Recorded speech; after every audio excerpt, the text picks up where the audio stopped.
I'd like to welcome everyone to the January 15th regular meeting of the NASHOBA Regional School Committee. At this time, those who are so inclined may stand for the Pledge of Allegiance. I pledge allegiance to the flag of the United States of America and to the republic for which it stands, one nation, under God, indivisible, with liberty and justice for all. At this time, I will call for citizens' comments. A reminder that school committee meetings are business meetings held in public, not public meetings. This is not an opportunity for discussion. However, I will follow up with the speaker after the meeting as need be. Comments should pertain to agenda items or topics that are within the purview or authority of the school committee. We allow a maximum of 3 minutes, and comments are made through the chair. Improper conduct and remarks are not allowed. If a speaker persists in such behavior, the chair will terminate the speaker's privilege of address and order them to leave. The school committee may prohibit only improper conduct speech on topics which are not within the school committee's purview. And improper conduct generally includes obscenities, fighting words, or threats. So if you are going to share some comments with us, please let us know your name and the town you're from and the topic you will be addressing. So, are there any citizens' comments? Yes. Hi.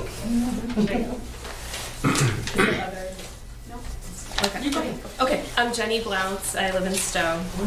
And the topic I wanted to address was special education. Sure. The update on special education. Yep. Our younger daughter, who's now in kindergarten at the center school, has been receiving special ed services through the district for 2.5 years now. We feel incredibly lucky that she has the support of some wonderfully kind and professional teachers, aides, and therapists. Our experience, however, has had its share of conflicts and struggles to ensure that our daughter is getting what she needs to be successful. This includes placement in the appropriate setting and sufficient support within that setting, among other things. We've heard praise for the special education programming that the school committee has agreed to fund over the last few years. It is streamlined with each elementary and middle school offering a particular program to students with a particular type of need, and it has saved the district money. There has been little exploration of the immense drawbacks of this kind of structure, however, and there are many drawbacks. The rigidity of allowing the district's programming to determine placement instead of it being a true team decision based on the child's individual needs. Tracking students into a particular path as early as preschool and kindergarten.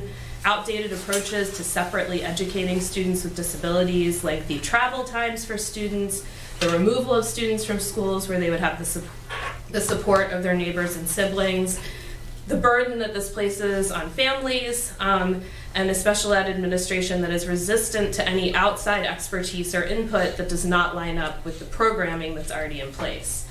I have deep concerns for the ways in which this newly streamlined programming creates problems with compliance under special ed law and includes components such as substantially separate classes, which happen to fly in the face of current special ed research and best practices. Given the many drawbacks of this structure, we'd hope that the school committee would take a hard look at the programming and demand data, success metrics, and goals. Is the programming truly saving the district money, or is it creating more costly legal battles as parents are put in the position of having to fight for what's best for their children? Are the professionals working within these programs qualified, well-trained, and handling a manageable caseload? Personally, I've seen specialists who seem overextended and spread thin across multiple buildings, and highly qualified special educators who work with perhaps a total of 2 students. I would hope that the school committee would take a close look at whether the district's most valuable resource, its caring, dedicated educators, is being used in a way that most benefits all students. If we want NASHOBA to be a school system that provides authentic educational opportunities for all children that are based in research and best practices and that contribute to truly inclusive communities where neurodiversity is celebrated and everyone is embraced, then we're going to need to look beyond streamlined programming and surface level cost savings. Thank you. Thank you. Anyone else?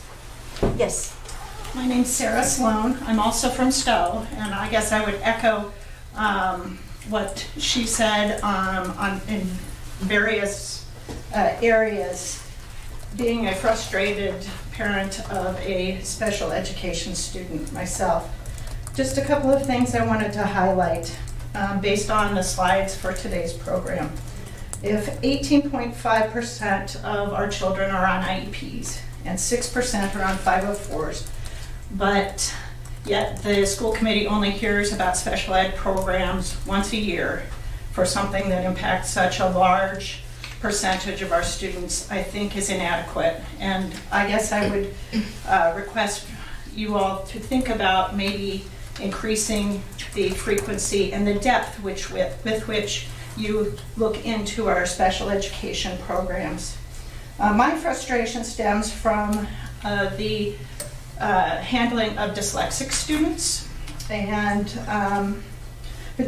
based on latest scientific estimates, between 330 and 700 dyslexic students exist in our school district. It's estimated that 10% to 20% of children are dyslexic in some capacity. This is not an insignificant number, and as best I can tell, we have no systematic approach for addressing that common of an occurrence of a specific, I don't want to call it a disability, but I think it's categorized as specific learning disability, but it's really a learning difference.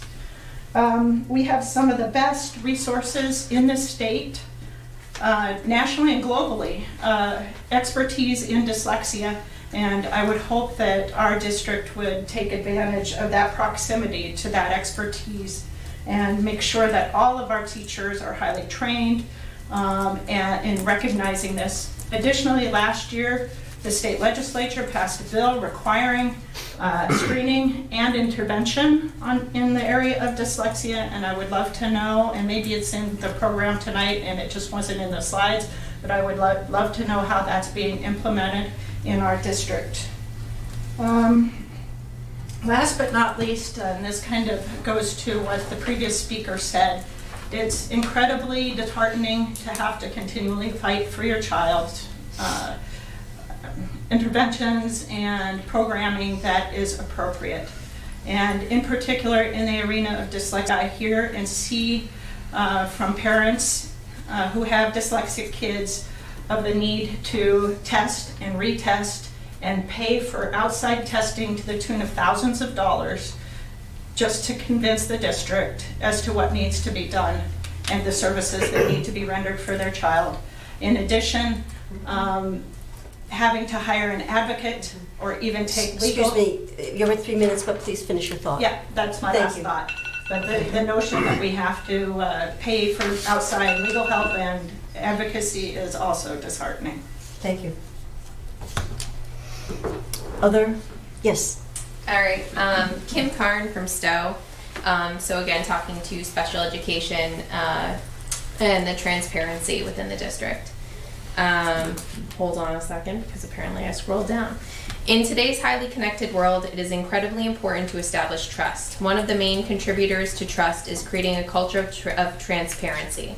I feel that transparency and communication overall have been a strong area of opportunity in special education within our district. With testing standards and methods of administration constantly changing, programs being added and removed from the special education catalog with varying levels of inclusion across those programs, and changes in service providers whose qualifications vary based on the program, it's increasingly difficult for parents to navigate what is going on and therefore to make informed decisions on behalf of our children. How can we as parents determine if a placement is correct if we cannot access the description of the program or the success metrics of that program?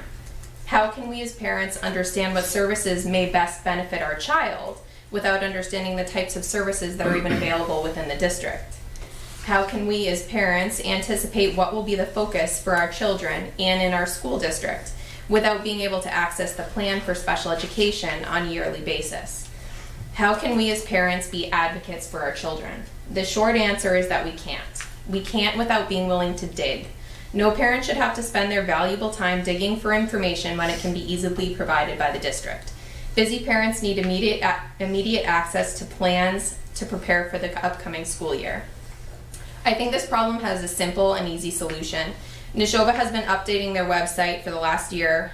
With the newly updated website, we could and should post information to the Pupil and Personnel Services page. This information can include budget and expenditures or links to the school committee budget and expenditures, linking to radar reporting, information on the programs, specifically RISE, Connections, Links, Friends, etc., and the associated services within those programs, which I know we're working on, and then the special education yearly plan, which I think will really help parents in the district to know where we're planning to go going forward. Getting access to these files will inform important decisions that benefit the children receiving services in our district. In order for transparency to happen, the administrative leadership has to buy into the value of connectivity. Based on our current district improvement plan, our administration already understands the importance of connectivity and transparency. The DIP states that a core value of family and community engagement is important, and I feel we're falling short on that. There seems to be a disconnect between the district and the community in regards to special education, and I think that's the result of lack of transparency. My ask today of the school committee and of the administration is that we ensure that this core value is realized in the field of special education by improving our level of transparency across the district. When there is transparency, there is understanding and trust. All of these terms are terms that I hope to see define the NASHOBA Regional School District going forward. Thank you. Any other comments? Sorry, I want to make sure this doesn't go off and.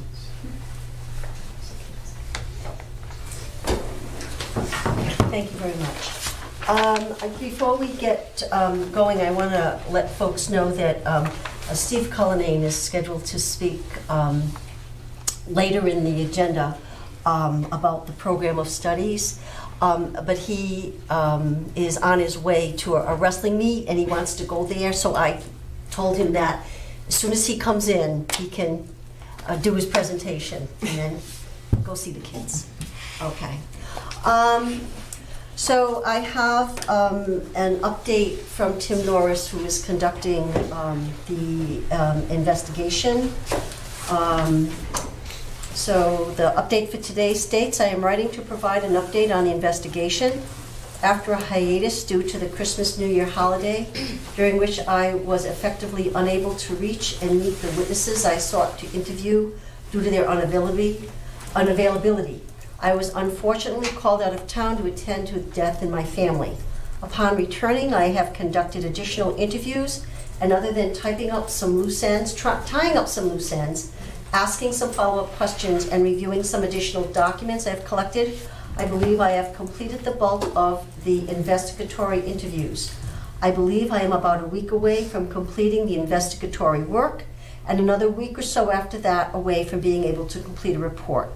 At this point, I would like to make plans to discuss the investigation with designated members of the committee and decide on the most appropriate way to report my findings.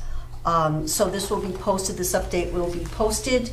And back in December when we read the first update, right before Thanksgiving, Elaine and I met with Tim. We are the designated people from the school committee who will follow up with him. And so until we do that, we have nothing more to report, but we will keep you posted as we need to. Any questions? Okay. So a few things that I have. In framing this next bit, I had to reflect upon the fact that when we had our workshop in June, I shared that in the 5 years I've been on the committee, there have been 12 new members of the committee. That might sound like a bad thing, but I think it's a good thing because it provides us with new sets of eyes who are looking at our roles and responsibilities and asking questions about them. And it's because of this that we have the school committee manual and a communication plan. And now, thanks to Mary, a reminder of our responsibility to review the regional agreement with regard to membership. This was supposed to be done every 5 years, but it has not been done in at least 20 years to the best of anyone's recollection. So we will be reviewing the regional agreement as it pertains to school committee membership. Mary has done some preliminary work and will present at the meeting on January 29th. I will send you all the regional agreement and the associated statute, but I want to thank Mary for bringing this into focus and for organizing the information to present to the committee. So it'll be on our next agenda, and I will turn it over to Mary at that point.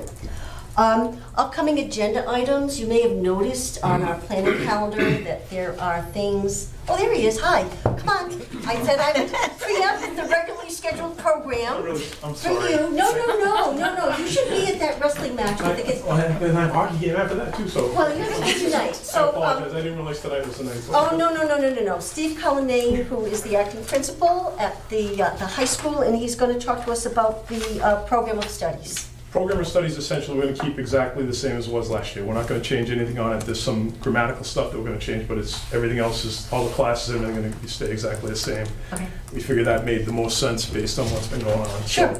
So, next year, there may be some more changes, but we'll see how that goes when it happens. Okay. Does anybody have any questions for Steve?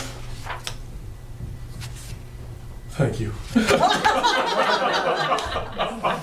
I'm sorry. No. Thank you. All right. I appreciate you coming by, but I'd rather see you at the game. Well, I won't see you, but I'd rather know that you're. Did you have a question, Mary? Well, the only thing is that you may not know all of us, and we may not Oh, know you. I'm So sorry. I just thought maybe we could introduce ourselves. That would, I'm glad to have you on this committee, Okay. because I never think of that stuff. I've been here a long time. I've Okay. been here for 28 years. You guys change all the time. Were you here when I said over the last 5 years there have been 12 new I people? was not here at that point. I was trying to get in here at that point, probably. Okay, all right, so we will, do you know Alita? I know a leader. Okay, so, God bless you. Leah, My name is Leah, Hi, Leah. and my son is at the high school. Okay. and she's from Stow. Steve Rubinstein. Yep, me, yeah. I already. You don't. You guys are easy. Well, you too. Okay, I'm Mary McCarthy, Bolton Grove. Nice to meet you. Nice to meet you. Anyway, my name is Joseph Gleason. I'm from Lancaster. Nice to meet you. Mike Horesh, I'm from Bolton. How do you do? Maybe. I know you. All right, thanks so much. Thank you very much. Okay, Steve. thank you, Steve. Super. Do we need to approve anything, We or? need to vote on that, don't we? I was gonna say, I think that you need to take a vote to just, Okay. yeah, I think that there's a, should be a Okay, motion written. yep, I'm gonna let Elaine handle this. I'm going to move to approve the 2020-2021 NRHS Program of Studies with no changes from the 2019-2020 program. Can I have a second, please? Second that? Okay, all in favor? Opposed? All right, thank you very much. And Mary, again, thank you for doing that. All right, so when you look at our planning calendar in the so-called parking lot, there are a number of items that we have asked to have put on the agenda. So what I'd like to do between now and the next meeting is sort of send out a survey to you folks so that we can, I want to see how you would like to see those items prioritized. As I said, that the next meeting, we're going to talk about the membership and the regional agreement, but there are some other things. And so based on the feedback I get from you folks, we'll start to plug things in so we get to everything. I've asked Joseph Gleason to take my place on the negotiations committee, and he has graciously agreed, and he will join Steve and Mary on the negotiations committee, and also Don Lowe is going to represent the 3 towns. Thanks again, Don. He did it the last time, and he did such a good job that he's back. And the first meeting for that committee is scheduled for Thursday, February 6th. And then I want to announce that, I'm sorry? Excuse me, you Yes, ma'am. already know that I will not be back. I will, and I think, and Anne Marie, correct me if I'm wrong, that first meeting basically sets the ground rules, and then we set a couple of meetings, is that correct? For the most part, that's usually what happens, yes. Okay.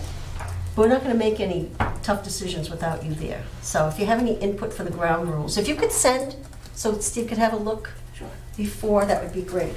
I know everybody's eager to get started. I will not be at the meeting on January 29th, and so Elaine is going to chair that meeing. We will need 5 people for a quorum, so if you are thinking that you might not be here, you need to let me know, or Elaine know, because we can't have a meeting without 5 people, okay? Any questions? Joseph? It's not really a question, it's more of a comment. And I'm happy to serve on the negotiation committee at your request. Thank you. But I do want to bring up one point, and I'm mainly bringing up this point not for your edification, but for their edification.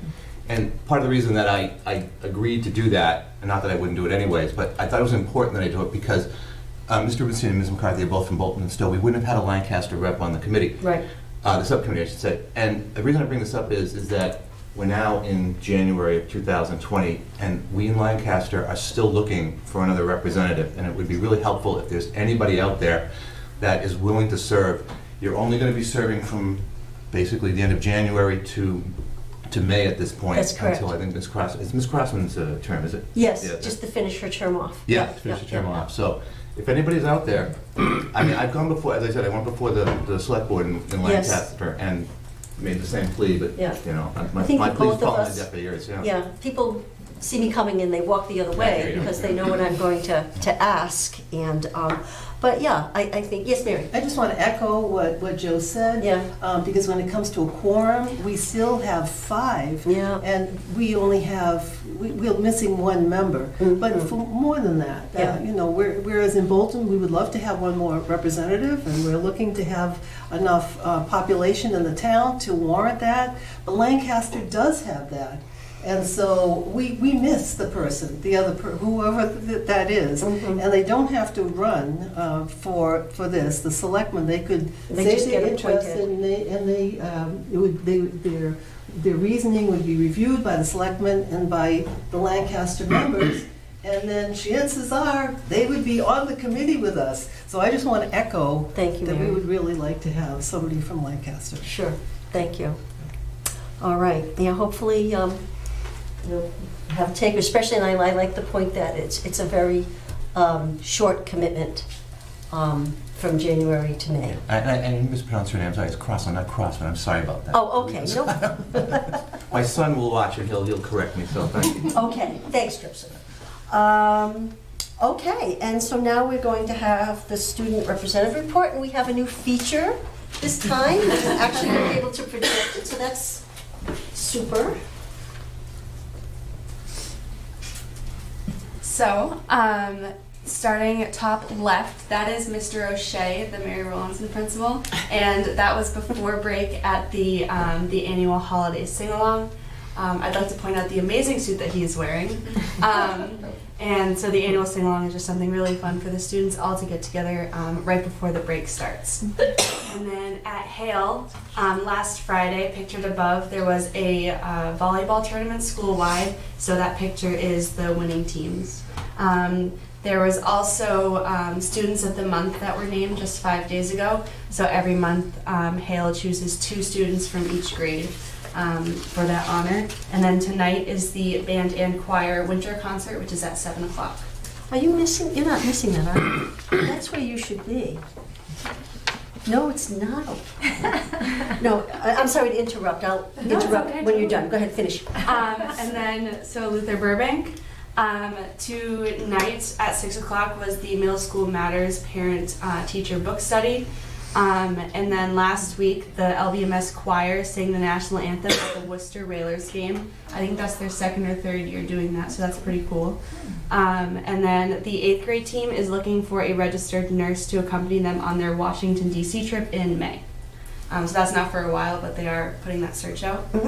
Florence Sawyer School, they had their winter band and choir concert last week, and the lip sync rehearsals are underway, and the show will be on February 28th at 7 o'clock. Tomorrow there is a geography bee and a basketball game versus Marlborough.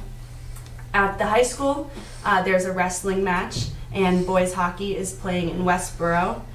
The musical is also underway and making immense strides with the help of a new music director and a phenomenal cast. So it's really cool. There is a boys and girls basketball game this week as well. Currently they are 6-2, and hockey is 4-3 overall. Midterms start next week, so every day the high school has late starts, 2 exams, and a review period every day. Very good. Thank you, Ivy. Of course. Okay. I just want to get back to the scheduling. I remember last year when we were putting together the school calendar, and maybe it just needs to be a reminder for the schools as they're scheduling things to look at our school committee calendar is published way ahead of time to please avoid, I'm sorry you're missing your Oh, child's. don't worry. No, I do, because you should be there. But It's being videotaped. We thought about live streaming it, but I see. It might be a distraction for our meeting, but, so if you could make a note I of think that, that. yeah, I think that we try to do our very best. I just think that we pack so much in, sometimes it's unavoidable. I mean, we definitely take that into account, though. I just would put that out there. Okay. So, but next year we'll Try harder. Thank you. I just want you to know what's on our radar, that's all. No, and I appreciate that. Okay, so we have the superintendent's report. So a couple of quick things. The first item is with regards to the calendar creation for 2021. Our infamous calendar committee is about ready to start to do its work. We're in the process of sending out a short survey. I think it may even have gone out. I believe I saw it go out today. A short survey to parents to just ask them for feedback for purposes with regards to the professional development afternoons.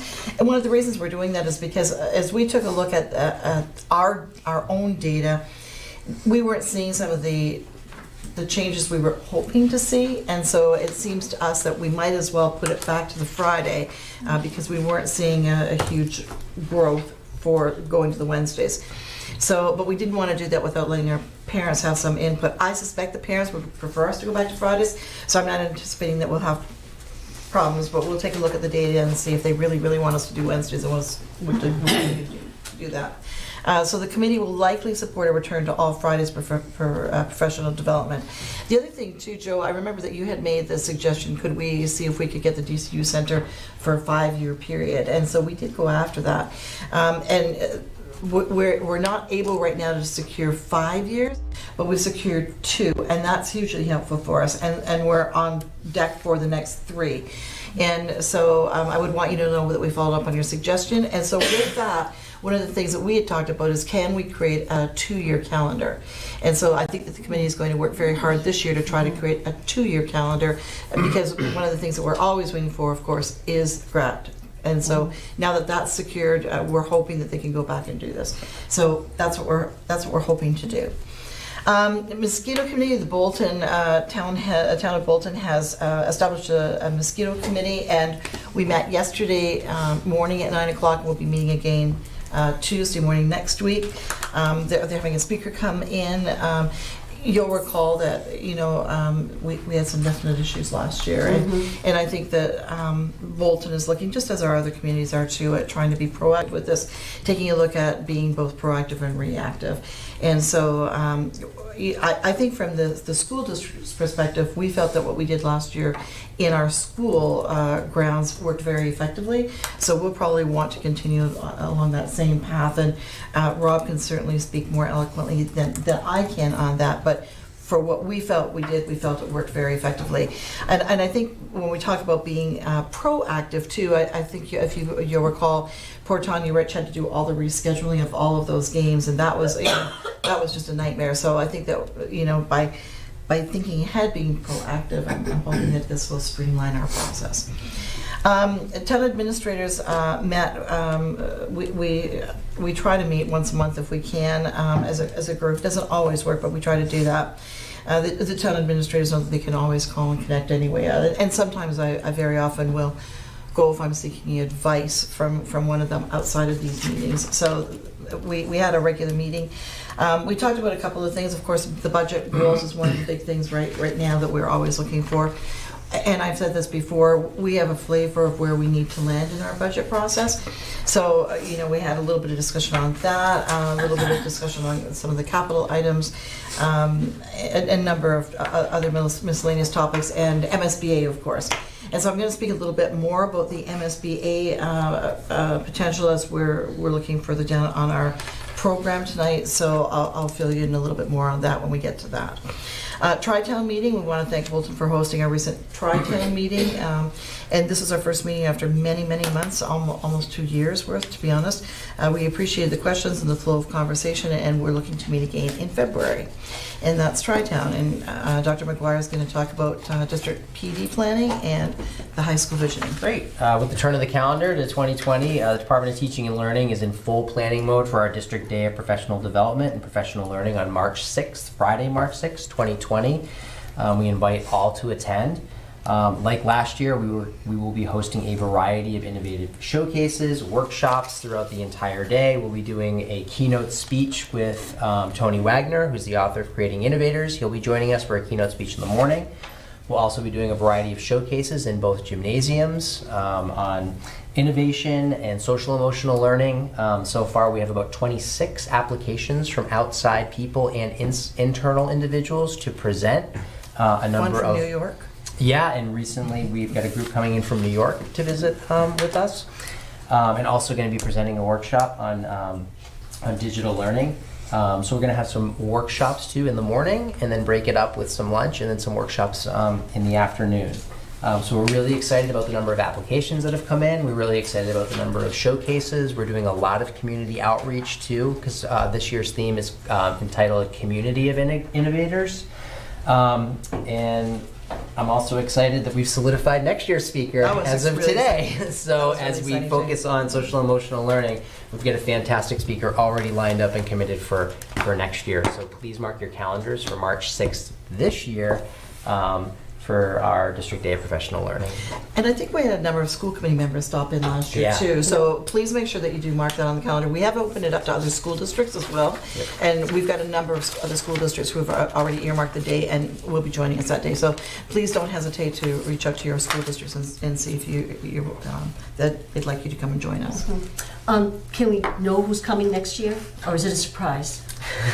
Are you going to do a reveal later on in the program? Or? There isn't a reveal later on in this program, But all right, I'm we're not very gonna- excited. We are very excited about the speaker, and Okay. Yeah. short of landing on probably his front doorstep, I finally That's worked really, solidified. really hard. I just wanted to know. I can Yes. wait, but Yeah. Yes. okay. I think we'll just have you just wait a little bit longer, Yeah. but we're super excited about it. But it ties into our theme, our 2-year theme in the Yeah. DIP of social emotional learning, and Okay. one He's of a the perfect speaker for us. leading individuals on SEL. Thank you. So. Okay, good.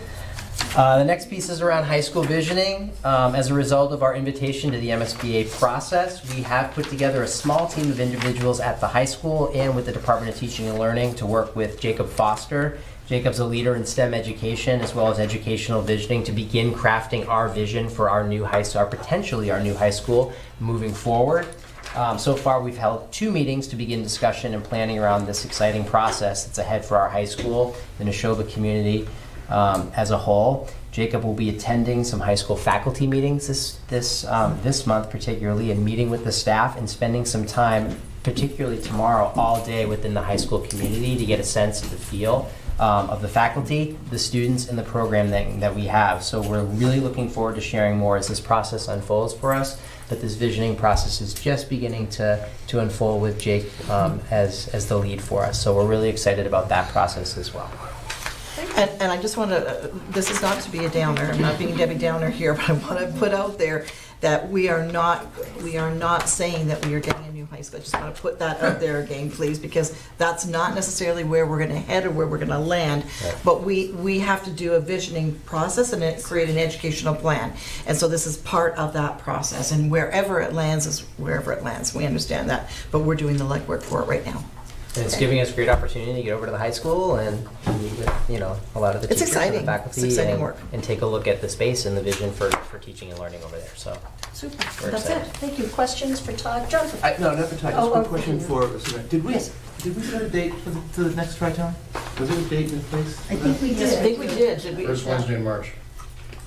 Oh, is it the first Wednesday in March? Is that what it was? My I'll apologies. check my I think I calendar. put it in February, but yes, you're right. First Wednesday in March, okay, where, we could do it back Bolton? Or is it- I know, I think it's Lancaster Lancaster. this time. Oh, that's right. First Wednesday. Okay. March 4th. Yeah, March 4th, 7 o'clock, Lancaster Prescott Building.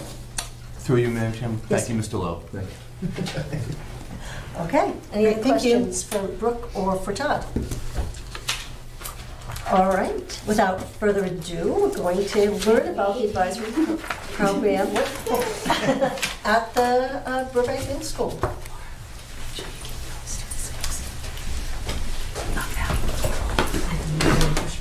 Okay. As soon as you get in, I'm going to move my chair, so we'll scoot away. So we're super excited to present to the school committee this evening I'd like to introduce 4 students from Luther Burbank who are going to talk to you for a little bit about advisory at our school. So we have Alyssa Toronto, Andrew Allison, Harry Wells, and Gianna Poulin. They're all 8th graders. And this is their amazing teacher, Mrs. Sullivan, one of their amazing teachers, I should say. And Mrs. Sullivan's been deeply involved in our advisory work at Luther Burbank and been instrumental in our growth moving forward. So they're here to talk to you for a little bit about advisory, and Alyssa's going to kick it off. Thank you, Mrs. Friend, and I would like to thank the school committee for having us here tonight. And tonight we are excited to talk about advisory at the Luther Burbank Middle School. So what is advisory? Advisory is a fun part of our school day. Our whole school has had advisory for about 4 years now, and the kids have absolutely loved it. And we've heard great responses from it. And during advisory, we meet in small groups with peers and a teacher or an advisor. And we meet 2 times in a 6-day cycle to roughly 20 to 25 minutes. So advisory is a fun way to get together and separate from class time so students can relax and share what is on your mind. You can be as open as you want, and it's a place where you can be honest, and share in a safe environment so you feel very comfortable where you are. This is a way to bring many students together and possibly create new friendships that you probably would have never thought to have before. And with the help of your peers and your companions, along with your advisor, you can have a great time. Here are a couple of pictures of the advisory groups. They are very small, but consist of our amazing 8th grade students and a wonderful advisor. And Andrew is going to continue on with the next couple of slides. Thank you, Alyssa. Advisory is a great opportunity for us to share how we are feeling on any given day with our peers and advisors. We thought we would check in with you on how you are feeling this evening. Please take a moment to use your device if you have one on your table and visit the URL here. You don't need to include your name if you prefer not. So they're asking you to do that, if you would like to. Andrew, would you like to read what the URL says? Bond at pollev.com/LauraFriend218. Yeah, Mary, do you want a Chromebook? I have this one. Okay.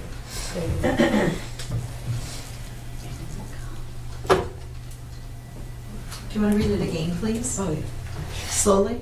It's up on the screen, too. It's up on the screen if anybody We can't wants see that far. Poll, EV, capital E in the EV, .com/LauraFriend218.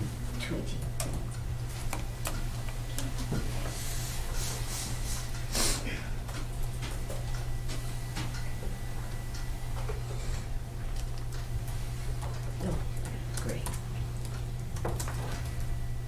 One finished? Just give us one more second here. See if my response was. Well, that's great. Looks like most of us are feeling pretty great tonight. Andrew, tell them what you were going to do if they were red and orange faces. I was gonna say, well, that's not what I had hoped for.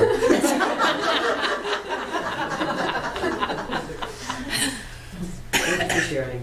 Checking in is something we typically do with our groups in advisory. This diagram shows how our advisory touches on all 5 skills that make up social emotional learning. For example, we often talk about decision making, how to manage conflict, and getting to know ourselves and peers better, which helps to make us and our school stronger. Here is Harry, who will present the next couple of slides. Thank you, Andrew. Our advisory time is made up of these 4 main parts. We usually begin with a greeting. Then we do a quick share about our weekend or a particular topic. This leads to a fun team-building game or activity. Some examples of activities we have done include writing thank you notes, uplifting posters, creating compliments for peers, and mindfulness work.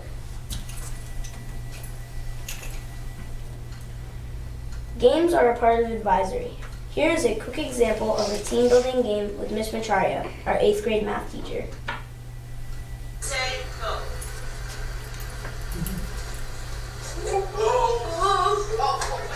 Oh wow, can we still bring it down? Yes. 1.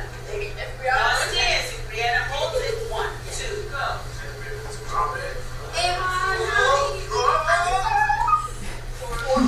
Oh, that's awesome.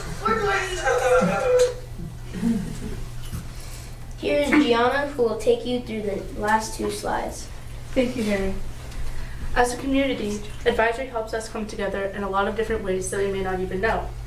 Here is a survey that shows some of the many benefits an advisory has on a school.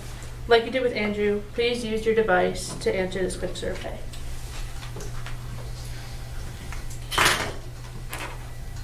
I think it's the same URL. I clicked on it. I'm just going to pass on this one. It'll take me too long.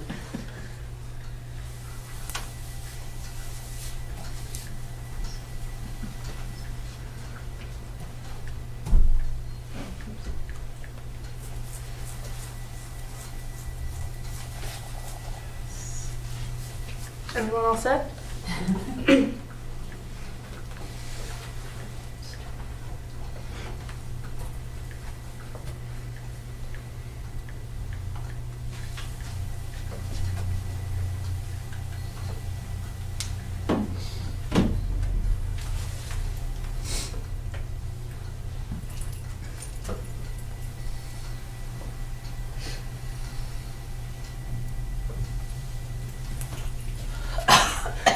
Okay, so the correct answer is all of the above.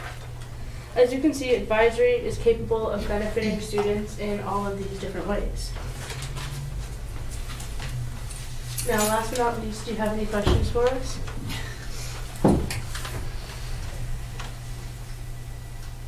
So is advisory just for 8th graders, or do all 3 grades have it? All 3 grades have it, including 5th grade as well. 5th grade too? So I'm wondering how many students, maybe on average per grade, attend advisory, and then how you get the word out about advisory. So it's usually the whole grade is assigned to a certain member of the staff, and they'll divide it up into a certain amount of kids, maybe like around 5 to 10 per group.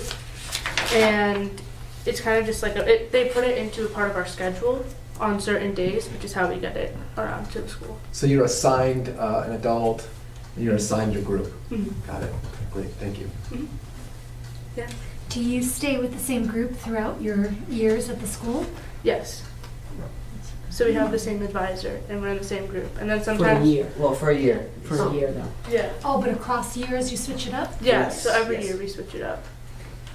We're actually piloting, you guys don't know this, we're piloting 6, 7, the same group, to see how that feels. Yeah. Other question? I'm just wondering about what, because you said it's been for 4 years, so you guys have always had it. I don't know if, because you haven't, not had it, but what would you say, having advisory, how does that impact the rest of your school day or your feelings about school in general? So I know that over the years I've definitely made more friendships with a lot of people. And it's usually, for me, a good way to start off the day, something fun. And I can just kind of chill and talk to my friends and everything. Does anyone else? I feel like you're in the hot seat there. Anyone else? Yeah, go ahead. Yeah, like especially if it's like a Monday or something, I can like chill like before I have to go to class, so I'm not like almost falling asleep in class. Yes, sir. So usually it was actually really cool for me to meet new friends that I didn't think I was going to have at first. When I first came to the school, I didn't think I was going to have a lot of friends. And since we've done advisory for 3 years, I've gotten to meet a lot more people than I thought I ever would. So I don't know, this might be for you. How are the groups organized? How do you put groups together? It really depends by grade. In the 8th grade, I know that we look at we no longer have a homeroom, but we look at it, we do have a homeroom list, so we kind of use that to kind of break them up. Sometimes we cut it in half, or we break it into 3 and go into different, so I have part of my own homeroom. Oh, I see, yeah. And then some others go to another 8th grade advisor, and then another one some others go to the nurse. So that each group has 8, what did you say, 5 to 10, right? 5 to 10. I think I have 8 in my group this year. Okay. So, yeah. And what kind of preparation time do teachers get to prepare if there's an activity or something in common that the school wants to do? Could you speak to that? So, well, I know for the 8th grade, I've been kind of taking charge this year of changing up a few of the lessons. We had lessons from previous emotional learning, and we're doing some like relaxation techniques, and we did some mindfulness and some we did like a guided meditation one day, but I created the lessons, and I try to share them with my team before we're going to be having that actual advisory lesson. What about the rest of the 7th and 6th grade? So there's someone, I'm sorry. Yeah, there's one in 6th grade and one in 7th grade that kind of took the lead for them I see. also. So they kind of share out what they've changed or what they want the students to do, and they kind of talk about it in their teams to make sure that everybody's on the same page. And it's not etched in stone. People can veer off of it if they feel like my group really needs this today. We're not going to do what you guys are doing today. We're going to do this instead. Okay. So Thank you. Have you built in, thank you, any ways for the students to be able to let their advisor know which things work, which things don't work? Well, I mean, like when you're advisory, like if there's an example, like in whichever day you didn't particularly enjoy, you can go to your advisor, hey, I didn't really enjoy this activity, so can we try something else? But do you have any, go ahead. So sometimes in the morning they might ask you how you're feeling in the day, and maybe depending on the feeling, you can do like, if you're really tired, you could maybe do some mindfulness work and everything. And if you're like really energetic, like in the video, we do a lot of ball toss and stuff like that. So that makes sense. And it might be that there'd be some electronic way for you to evaluate, because that would be quick, just the way the faces are quick. But that's great to hear that the students have some kind of input, and depending on what you're feeling, then the activity might very well change. So that sounds great. And you guys might remember filling out a survey at the end of the year. Yes. Right? They fill out a survey, asking them what things they liked, what they didn't like, what maybe they would like put in. So we definitely look for their input. Any other, Elaine? So this question's probably actually for Brooke. This program is amazing, and I'm loving it. I want to know, does it exist in any other schools, or is there anything similar to it in the other schools? Not really. Just before Dr. Graham left, we were looking at trying to implement something similar to this at the high school level, but there just wasn't the groundswell wasn't there to have it implemented. But we are still continuing to look at doing this type of thing at the high school level. Do you want to speak to that? Yeah, just with the social emotional learning that we're doing with the Excel program and the S3 Academy, each school is finding its specific niche. So Sawyer and Hale are piloting this. They're a little bit behind where Laura is at, but the 3 middle schools are trying to come together around that same SEL focus at each of the middle schools so that we have that consistent stream across districts. So that's what the work in the S3 Academy and the Excel program are doing for us right now. This is one example of how we're doing that, and the others are following suit. So. Leah. I was just going to say that I think that the high school is actually where this can be really effective, considering some of the challenges that are indicative of that age. Their day is so jam-packed. For them to have that time to pause and take stock, I think is really important. Yeah, I couldn't agree more. Especially now that they're used to it. Well, that's just exactly it. Is you hate to see it come up to this level and then stop in grade 9. So I couldn't agree more with you. Any other questions? Mrs. Friend, do you want to have the last word? Always. I just want to say I'm so proud of our team from Luther Burbank. We're so grateful for our students, and we're really, I tease them all the time, we're going to keep them forever, but you can see they're great additions to our community, and they make us proud every day. So thank you, and thank you parents for bringing the kiddos tonight. Thank you so much. Thank you.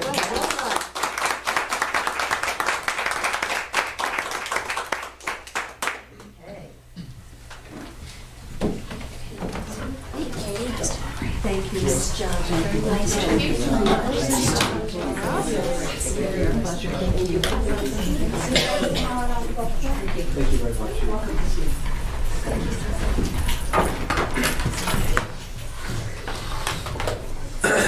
Okay, so we're at new business.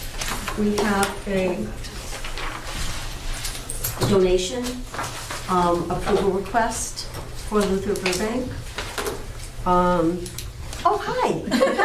Okay, I was going to do a Why is she gonna leave? And Mr. Grant as well is here. Mr. Grant, feel free to come on pull up, up to the Steve. table there. You're part of the administrative team there, so.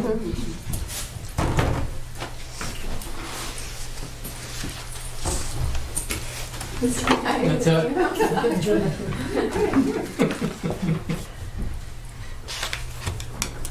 So we're here to ask for the school committee's consideration to accept a donation on our behalf. We've received a $1,000 donation to support financial assistance for families who've requested financial assistance for our Washington DC trip this May.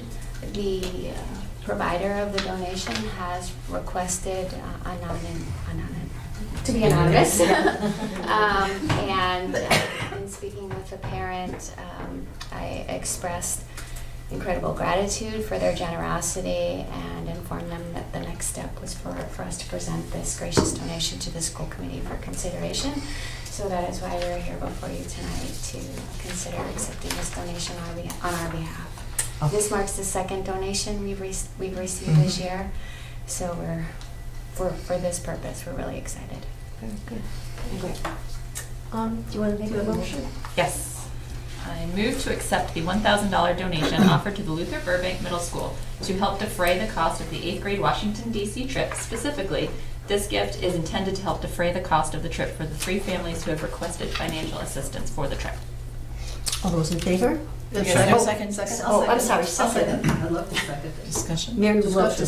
Okay, any discussion? But also, I think that the timing of this, following the presentation by those so eloquent, competent, 8th graders, showing the results of their education at your school as well as advisory, we would say yes anyway. But to have us follow up from that is just perfect. So that's my discussion point. All right, any other discussion? In favor? Opposed? Okay, thank you. Thank you, Laura. Thank you, Steve. So we did the program of studies review for the high school, and now we will invite Joan DeAngelis up to do the special education update.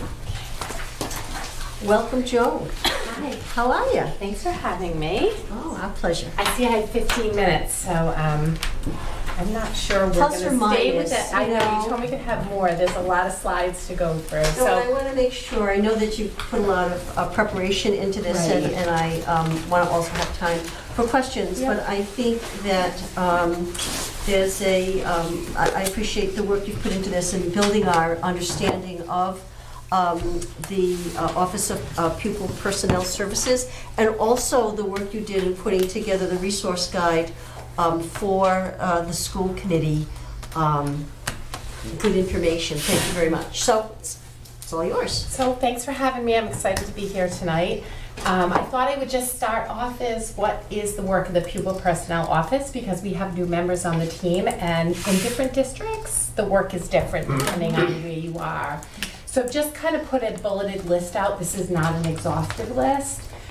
Certainly, we have oversight of district-wide special education services and programs. We serve as liaison to support building principals regarding any and all student concerns across the district. We also provide district-wide support for students and families to resolve concerns if they have questions. So our office is open to that as well. We provide educational guidance on the 504 process and civil rights.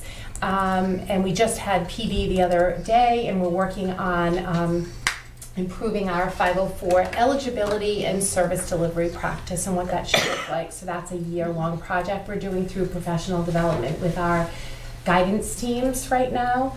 So while I don't oversee guidance, I certainly act as a liaison. They call me a lot to look for support around kind of some technical advice and student supports at the high school. Our office has grant and budget management, and you'll hear lots about that when we have our presentation on the budget that's coming up.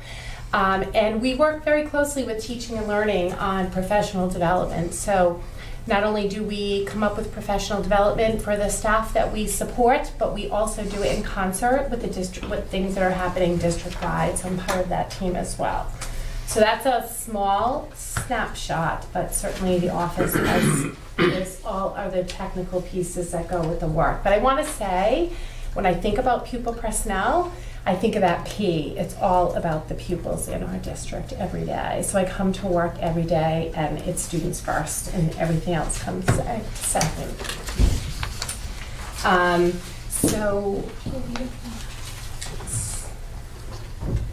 The round circle. Oh, I'm sorry. No, that's all right. The round circle. No, this side of the... This one? Yeah. Okay, thanks. Because the one I have in my office is different. So I wanted to give you a little bit of data for the school year. That's interesting. It's an amber alert. A weather alert. It's an amber alert. It's an amber alert from Springfield. Okay, sorry, go ahead. Joan. No, everybody's phone will It does work. So I want to give you some data from last school year, just in terms of the number of meetings that were held in the district. I can't do it for this year because we're only about halfway through, but I wanted to give you some solid numbers for district-wide data. So the district had 1,023 team meetings. There were 168 initial evaluations. There were 190 reevaluations. The initials are for students we're considering that may have a disability and require special ed services. The reevaluation meetings, by law, we have to test students every 3 years to make sure they continue to qualify for special ed. And the balance of those were the annual review meetings that we have. Look, updating IEPs, goals and objectives every year. So where are we this year for data? So the 1920 school year, we have, so if I look today, I probably would say 600, but this was the snapshot in time because some students terminate from services, some students are added. So just keep that in mind that balance kind of goes up and down over time. We have 608 students on IEPs. Pre-K to 5, there were 298, 6 through 8, 145, grades 9 through 12 plus was 165. And as of last week, there were 202 students on 504s, which represents 6% of students in the district. So I want to pause there for a second. Does anyone have any questions before I just charge ahead? Charge ahead. I can drink some water. Oh, absolutely. Charge ahead. Okay. So special education, what's the process? This is honestly a 10-foot view, and it's a quick snapshot of the work we do. So I just want to acknowledge that to start. Because it's a very thoughtful, thorough process, and I would never do it justice in this short amount of time frame. So what starts the process? The first thing that happens is if we have a student that has a concern, if they come to the student teacher assistance team, every school has a STAT team.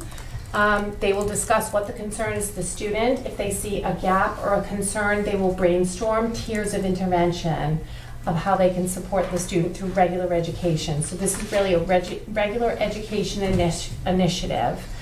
So interventions through regular ed could be a variety of things. There are tier 1s, tier 2s, tier 3s. A lot of people know this as response to interventions.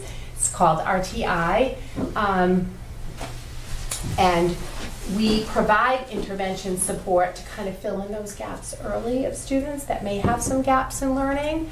And then we do some data tracking and we reconvene to see if the student is making progress. If the interventions do not yield progress, the referral for special education begins.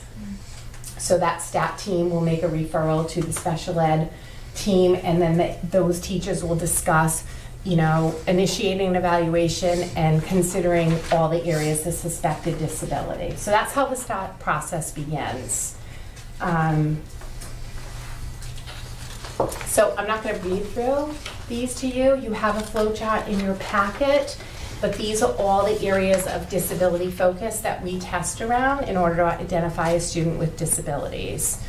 And these are considerations we're making because in Massachusetts, we have to test in all areas of suspected disability. So those are the categories. Okay, so special ed, what's the process?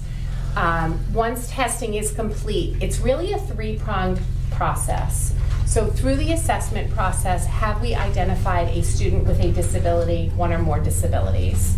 So that's part one. There's a flow chart, and you will see it. We literally go through and ask very specific questions through that process. The second question is the student making effective progress? So sometimes we say the student is making effective progress even though they might have a disability and they might not qualify for special education. Sometimes we might say they're not making effective progress, and then that third prong is, do they require specifically designed instruction to make educational progress? So that also could be a yes or a no, depending on what the team talks about, what the progress is. And then some students might require an accommodation, so it may result they don't need specially designed instruction, but they might need accommodations, so they might refer that to a 504 team. But it is a three-pronged process. It's, do you have a disability? Are you making effective progress? Do you require specifically designed instruction? So if we find all those three things are yes, the student has a disability, they're not making effective progress, and they require specifically designed instruction, we then develop an individual education program. An IEP is then developed.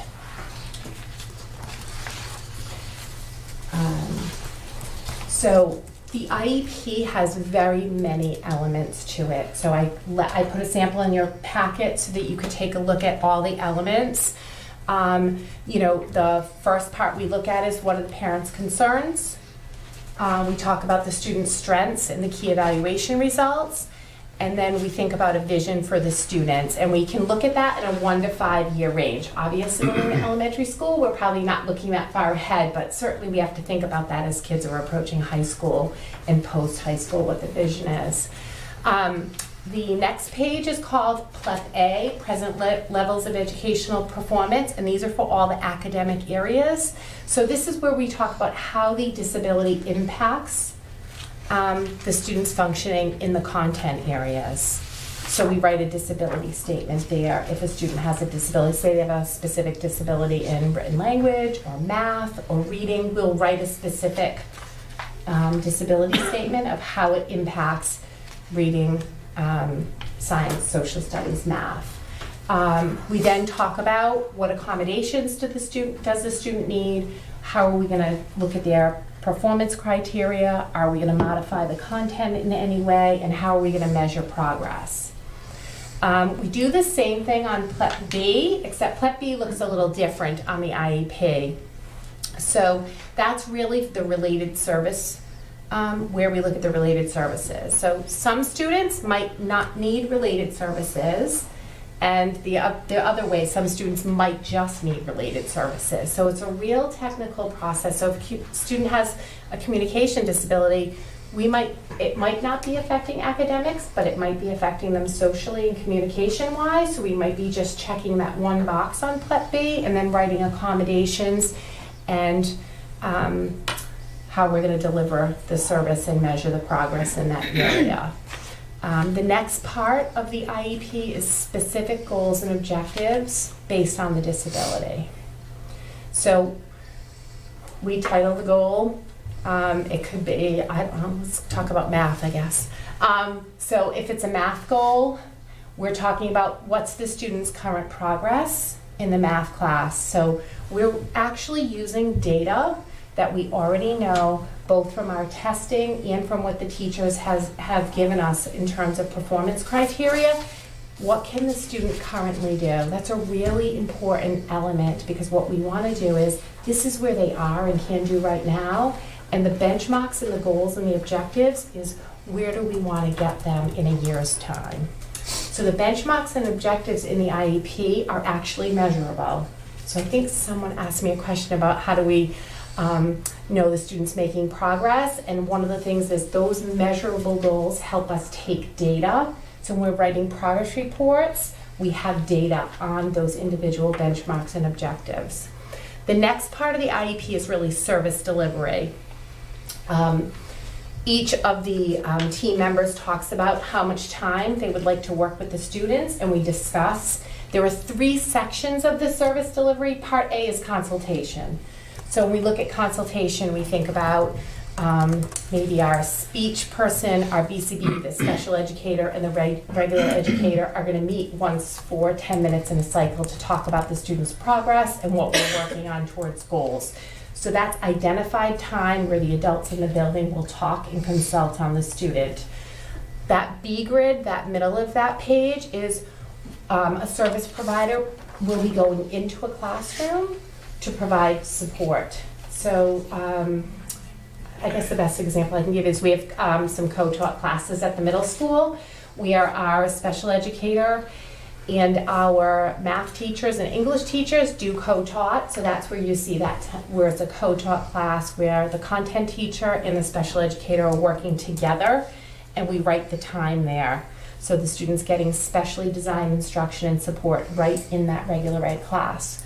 The C grid of the service delivery grid is, when are we taking the student out of the regular ed classes and providing direct services? So that might be reading services might be there, speech services, any of the services that we provide would be in that C grid, and they'd be coming out of regular education, and we would be providing services outside. The next part is MCAS accommodations. Any accommodations that students have in PLEP A and PLEP B that we're using regularly are accommodations they can also use for MCAS. So if they need frequent breaks, additional time, things of that sort, that would go on that page. The non-participation justification, that is a lot of page with a lot of information on it. So we talk about, why is the student not in general ed? What is the reason why we're pulling them out and providing the services outside of general education? The law says least restrictive environment, right? So we have to be thinking about that all the time. So we write a statement about that, the reason why the student is not in regular ed during that time. The schedule modification talks about, does a student need a longer year, a shorter day? Does the student, require ESY services? So we have those conversations based on students' regression. And ESY means what? Oh, I'm sorry, extended school year, sorry. Thanks. Those acronyms, I'm sorry. So that's the place we talk about extended school year, where students, if we're finding they're regressing while they're away from school, that's, we would write that in. We take data on every break. So when students come back in September, we take data in December, we take data in February. We want at least 2 data points to know if students are having regression, so that we can provide services over that long gap in the summer. So that's where all that information is captured. Additional information, there could be medical information there. Anything that's pertinent to the student, if student's taking medication or needs something additionally, we would put there. So those are a really quick snapshot. I can't believe I went through that in about 5 minutes, but it takes much longer at a team meeting. The next thing is, after we have all those elements of the IEP, all of that comes to talking about placement. So where will we place the student in the least restrictive environment? And what does that look like based on the service delivery? And how will we provide those services to students? Okay, I'm gonna take a breath, sorry. Okay. It's a lot to get through. Yeah. It's really a 10-foot view. I mean, we have very thoughtful meetings. You just got a 5-minute snapshot, so. And then the only thing I didn't mention is, there were other elements of the IEP that I wanted to mention to you was, one, there's a transition planning form when students turn 14. So I wanted to mention that. That's not for all students, but when students turn 14, we fill out that transition planning form because it's really talking about that next step towards high school and beyond. So that's places where we're capturing, students are coming to meetings themselves and presenting. We have them coming a little bit younger. We're trying to get them to come in and advocate for themselves and talk at meetings about what their goals are, and that's been really beneficial. We might be writing things like they want to get a part-time job, they want to get their driver's license, they're thinking about a 4-year school or a 2-year school, whatever their goals are in the future. So we are mindful as they're headed to the high school that those goals and that transition plan we're working towards throughout their high school year. So I wanted to mention that because that is one form that you probably don't see in front of you, but I wanted to let you know about that. The other thing I wanted to let you know before we get to the evaluation is the parents' rights brochure that's in your folder. Well, the news is it's been updated because Medicaid has made some changes, so I want to let you know there is a new parents' rights brochure that has come out in the last month. And we are sending that obviously to our families, but I wanted to make you aware of that. The other thing that DESE has come out with, which I brought copies for you, so that you can see, they've added to their evaluation consent, once parents consent to the evaluation, that parents can request the evaluations 2 days in advance of the meeting. There's a checkbox there. So that didn't exist previously. This has just newly come out. Our district practices, we are typically trying to send the evals 2 days in advance, but now there's a place so parents don't have to ask for that separately, right on that form. So I think that that's helpful, parents and the district. And I think Mary had a question. I just had a question. Sure. Would you set the table for these meetings in regard to the people who are at the meeting? Like any of the team meetings? Who's there? Who is there? Yes. That's a great question. Yeah. So there's always a special ed teacher, a regular ed teacher, and then the team chair would be there. And depending on the type of testing we did, if we did a psychoeducational eval, it might be the school psychologist, it may be a speech and language pathologist, an occupational therapist, a physical therapist. So depending on what testing is done and who's working with the child, that's the development of the team that comes and sits at the table. Required, and the parents. Well, see, that's what I wanted. I'm sorry. That's Yeah. the part that I Yeah. wanted. I Yep. wanted just to make sure that we. I didn't know, yeah, Okay. of course, Yeah, yes. okay. Yeah, parents are always coming to our meetings. I have to tell you, that is one thing I have to say in this district is parents are always at our meetings and part of our meetings. And parents are asked questions, for example, what's your vision for your child? Yes. In terms of, I mean, They're part of that process. A lot of parents will come in with either written parent concerns or will say, can we submit something after? They might talk about it generally and say, I would like to hear from the team and submit my concerns after. Or, and then the whole team really talks about what the vision is for the student. Yeah. Okay. So how is the district program evaluated by the Department of Elementary and Secondary Education? So our coordinated program review is coming in the spring of 2020. They'll be here in a couple weeks, right, Dr. Maguire, to meet with us about our orientation.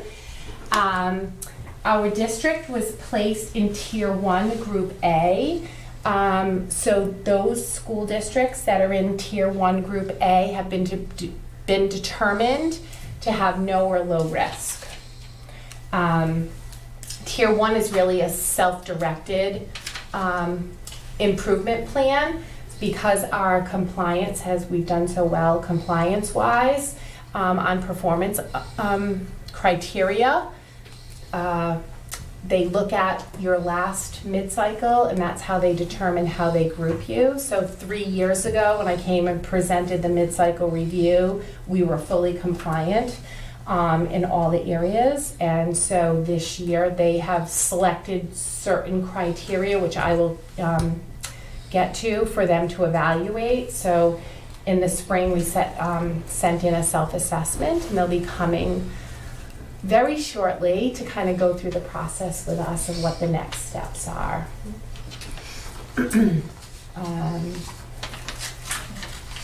Elaine? So I have a question about the CPR. So the last one that was done, there were several areas that were considered, partially implemented and looked like areas for improvement. So are you saying that somewhere in the mid-cycle review, those areas were cleared up, and that's why you can do a self-directed assessment now? Or where do we stand with those particular areas? Like, what has changed since then? So in 2014, I was not here, so I just want to say that up front. I was here at the mid-cycle, and so the district submits data. So when I look back at that time, I know there were one concern was the location of a speech office at the high school. So where a service was located, and that was changed before I even arrived, so they wanted to come and see the new space. There was a new form for an autism checklist, I think, that they didn't find when they went through a records review, so they were looking for consistency around using that form. So what happens is, once you go through your cycle, like I can't really respond to 2014, but I can tell you the process. They will send you areas where you've hit partially implemented, and then you have to write a plan within a few months of how you're going to fully implement those criteria. Okay. And then in 3 years, they come back and they say, show us now how that's been fully implemented. Okay, so 3 years later, they came back and said, okay, all of these. Yeah, they were here in 2017. They were here the first year I was here. Okay. Yeah. And they said those areas were fully implemented. Okay. So, so we have submitted our self-assessment. So we're really excited about that, and they will be here soon. And then here, I won't read through all of them, or maybe I can if you'd like. So these are all the areas in which they have asked us to submit data around in the district. So this is kind of the criteria of our evaluation for being a Tier 1 Group A district. So IEP development and content, parent participation in meetings, continuum of alternative services in placement. So in your packet, I've written what all the services are throughout the district. I've provided you copies of all the program brochures. I heard what Kim said tonight, so I didn't want to put the program brochures on the website until you were all able to see them, but I will be doing that and updating. And then kind of all the services and the continuum of services you also have written in your packet. I'd like to add those to the website. So that is something that they asked to take a look at, how we use assistive technology in the district, procedures we use for approved and unapproved out-of-district placements, procedures to provide eligible students enrolled in private schools at private expense, instructional grouping requirements. So everybody in the district, I had to create groups and ages and their dates of birth to show that we are within the 48-month criteria that they establish. Age span requirements, programs for young children, so you have the preschool brochure. Equal opportunity to participate in education, non-academic, extracurricular, and ancillary programs, as well as participation in regular education. And then related services for students who require such services like speech, OT, physical therapy, counseling. So those are all the it doesn't sound like a whole lot, but it's a lot. Mm-hmm. So we had to submit all of this criteria and data from our database system so they can evaluate our programming. So that's how we're evaluated. We also do indicator data. So they require us to do several indicators throughout the year, and we've gotten some initial results already. So we submitted data in May of 2018. Indicator 11 is timeline adherence to testing students in the initial eval process. So we have to give the date the parent signed, we have to document when the testing is done, and we have to send them the paperwork to demonstrate that. So we got the data back. We were 100% in compliance.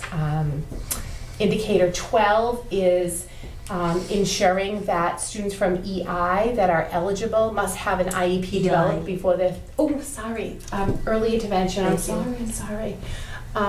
It's the acronyms, and I didn't spell that one out, I'm sorry. That's okay. And so making sure that we have an IEP in place so students can start services on their third birthday. And the district was found in compliance with no further activity or action required. Indicator 13 is students with IEPs aged 14 and above with an IEP that includes appropriate measurable post-secondary goals. So I think I talked about that earlier, so we had to submit that data as well, and there's no further activity or action required there. We were in compliance. So that's initial results from the coordinated program review, but those prior 2 pages where you saw the criteria, will be getting more feedback as they go through their self-assessment. Okay. So the next part is our preschool program. So I'm really proud to say that Florence Sawyer did tremendously well on the National Association for Education for Young Children's accreditation. This is the first of a 5-year term. The district overall scored a 95.5% on the criteria, and I forgot the binder. That's all right. I'm If sorry. somebody wants to see it, Joan has, there are the list of the categories, but she has an extensive binder with the indicators for each of those categories. Right. Yeah. So Kerry Gamble, who is a teacher in the district, she was appointed this position to work with me and created this binder, and the criteria around relationships, curriculum, teaching, those are all the criteria. The binder is this thick. So if you would like to see the criteria, I'm happy to show it you. Kathy said, can you tell us what's in there? And I said, there were 10 modules, there's a lot. But I'm happy to share it with you because there was a lot of really nice work done. And it's really exciting that, we went through that process and we were reaccredited. I did bring the Massachusetts indicator letters that Brooke and I both received, so I could share that with you. I also wanted to let you know that Center School will go through reaccreditation on July 1st of 2021, and Mary Rowlandson will go through April 1st of 2023. So each of the 3 schools are on a different schedule, so they keep us nice and busy. I'm not sure why we're not on all one schedule, and that might be something I'm going to investigate, because our preschool programs and our kindergarten programs are all the same, and we have all the same handbooks, so I am going to work on trying to navigate that differently. It seems like it would be better if we were all on the same cycle and we were all having the same conversation at the same time. So that... Excuse me, Mary. Sure. So are the other 2 preschools, are you talking about they're going through the NAEYC process, which Yes. I know that process because of going through it on the kindergarten level and how stringent. It is really in-depth, very, very difficult, and teachers and everyone they really have to look at every single part of the program. So I'm wondering whether Florence Sawyer, having successfully navigated this, you have people helping or just advising or mentoring? Yeah, I think we'll bring a district team together. I think NAEYC has changed their process and they've gone live online, which has been extremely difficult for us to navigate their online system. There's been a lot of glitches in the system in terms of communication, uploading data. So we decided this year we were going to do the binder and not just a physical upload, because there are days you can't even sign in. It's been really challenging, but they're going through their system to upgrade. So my goal would obviously to be having Florence Sawyer team work with, Center School. Center School went through this 2 years ago and they were reaccredited, but we're on this every 2 years, each town, and so we're one district. So I want to explore that a little more, because I feel like comprehensively doing that together would make more sense, and it would be, I think it would be good for the district, because we're going to be submitting like the same handbook in terms of our preschool handbook and so forth, and kindergarten is all aligned across the district of the work we're doing. So it's something to investigate once they have their system up and running.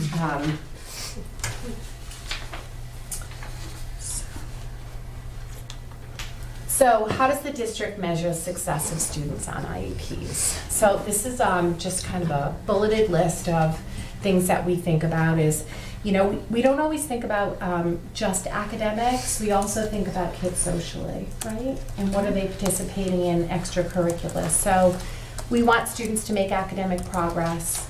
We want to see progress on their IEP goals and objectives. We want them to be participating in the least restrictive environment and in inclusion.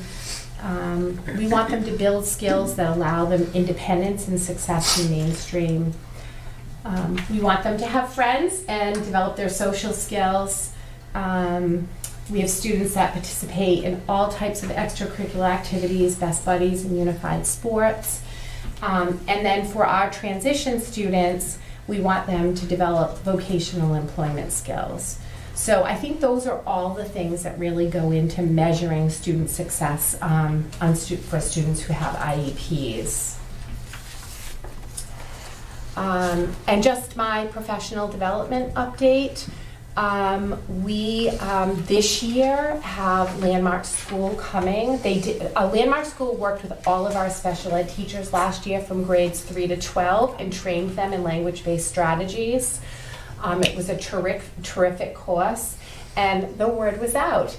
So this year I worked with Todd and Martina, and we decided that we would bring this training to our middle school social studies teachers.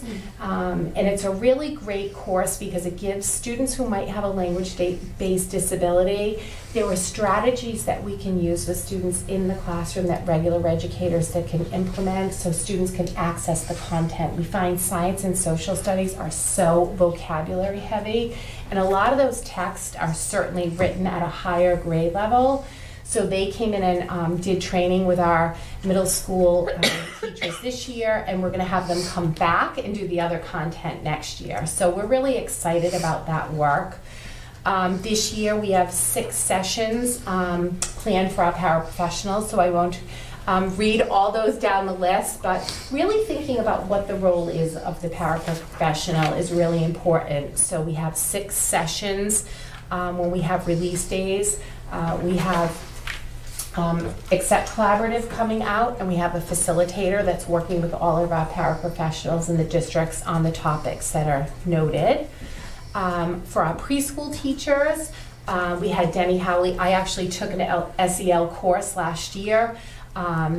8 Thursdays, probably the best thing I ever did. It was a wonderful course, although it was hard not to be in the district. But it was monthly, and it was so worth it. And she has such skills at bringing mindfulness to young children.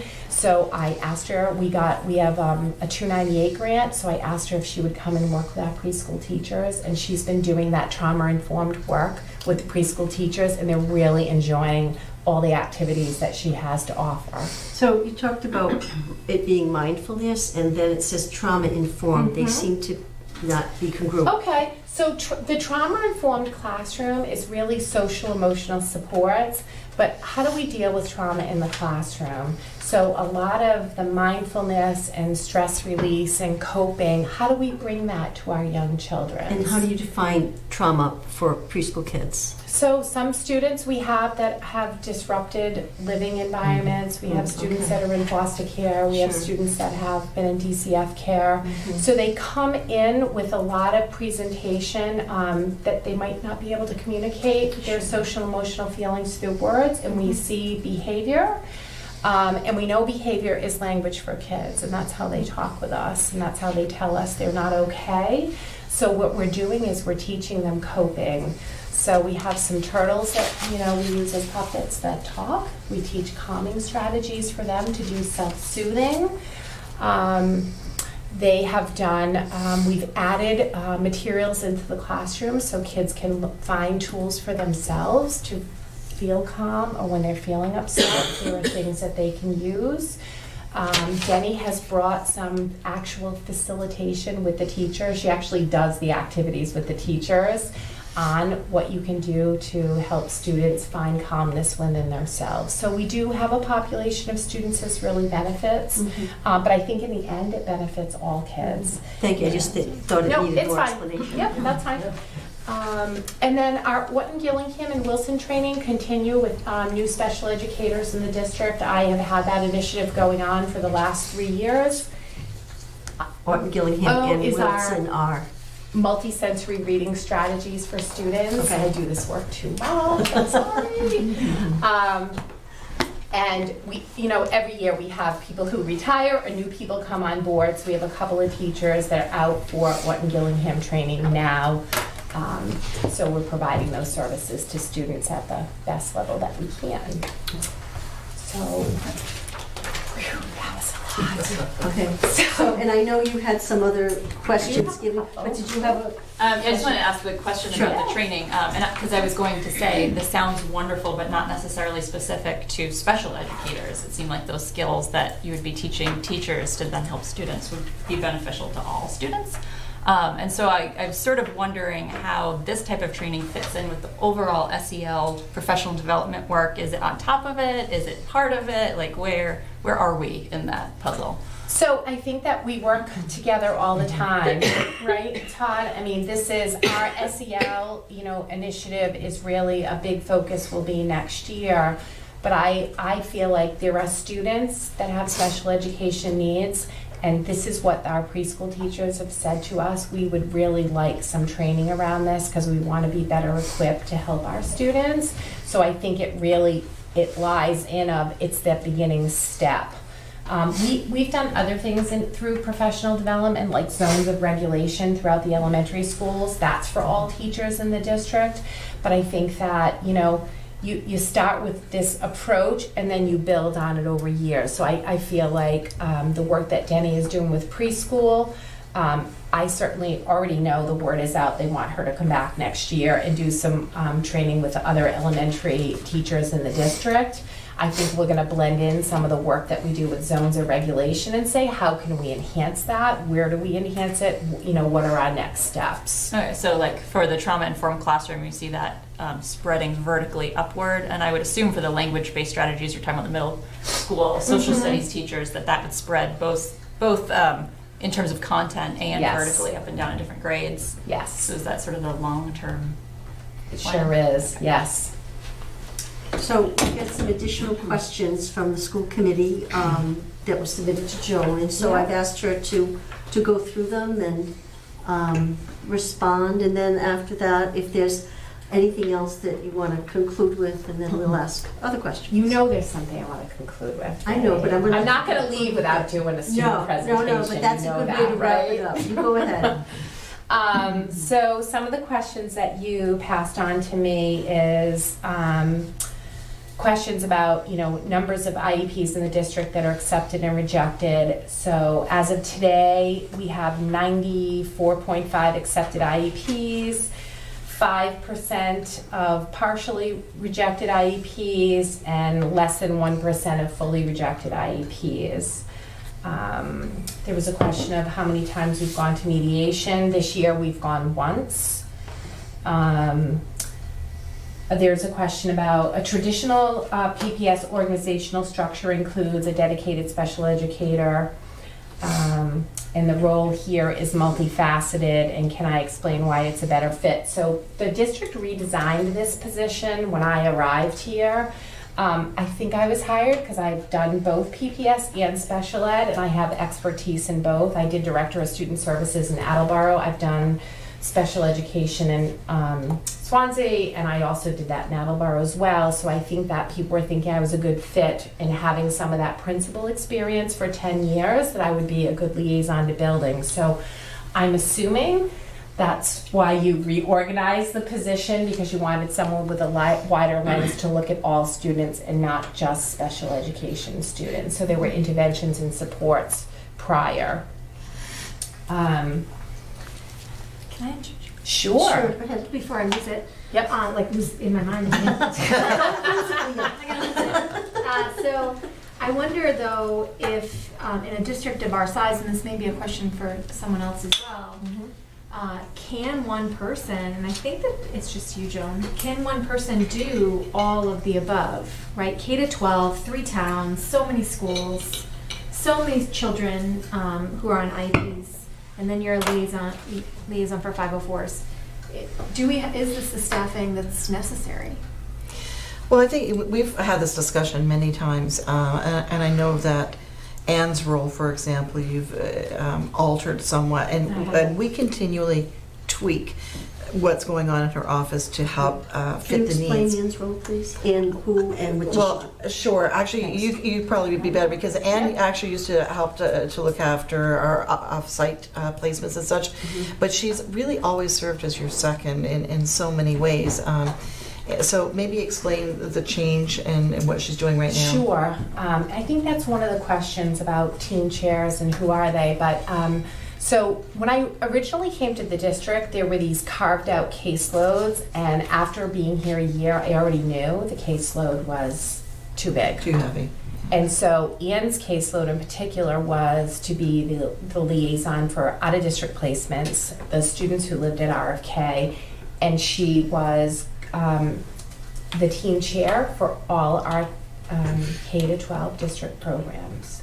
That was just much too much because we meet on students weekly and do consultation together. So she was out of the building. There were a lot of pieces with an out-of-district placement. There were a lot of pieces with students live in a group home setting.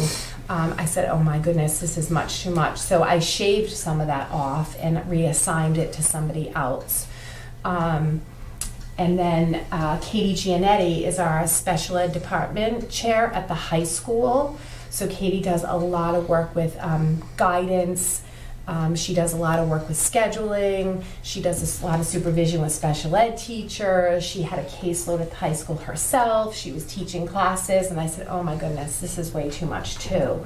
So Katie actually, and I found the first year I was here, our 8th grade parents we're really concerned about that next big step to the high school. And who wouldn't be, right? It's a huge transition to go from middle school to a large high school. So our middle schools are around 300, 325, and we go to the high school and there are more than 1,100 students. So I would get a lot of calls from parents saying, like, how is this going to work? I don't understand that class. I'm nervous about my IEP meeting. And I would be like, I'll come, let's talk about it. And I felt like I knew the information, but I'm not sure parents did. So what I did was I retooled Katie's role and I took her caseload and her teaching away at the high school, and she actually became the 8th grade team chair. So having a person sit as a team chair at an 8th grade meeting and really being able to talk to parents about the classes, the special ed supports, how the service is delivered at the high school, and them having that connection throughout the 8th grade year was wonderful. I didn't get one call from a parent at that point. They felt like, oh, she's my connection. And then she did step 2. She brought them to the high school. We had all the meetings at the high school. So we had a meeting at their middle school. We had a meeting at their high school. Parents were involved in both of those meetings. We had guidance come in. They met with guidance counselors. So there was this really smooth transition of, oh, I know how the services are delivered at the high school. I know who the guidance counselor is. If there's a concern, I can call Katie. So that was an alteration that I made as well. So she picked up a piece of the caseload. And then we also had people that were like in all 3 towns, which I didn't really think was very effective. So what I did was I shifted those caseloads and said, we're gonna have this team chair do this piece of a Stow caseload and this piece of a caseload between Center and Hale. A lot easier to travel. I wanted to get people off the roads more and more in buildings with kids and being available. I did the same thing in Bolton. And I did the same thing in Lancaster. So you have a team chair for each town? There's actually more than one team chair for each town. So in Stow, Lori Anselmo does pre-K to 3, and then Jen Sanko does from 4 to 7. And Katie has the 8th graders.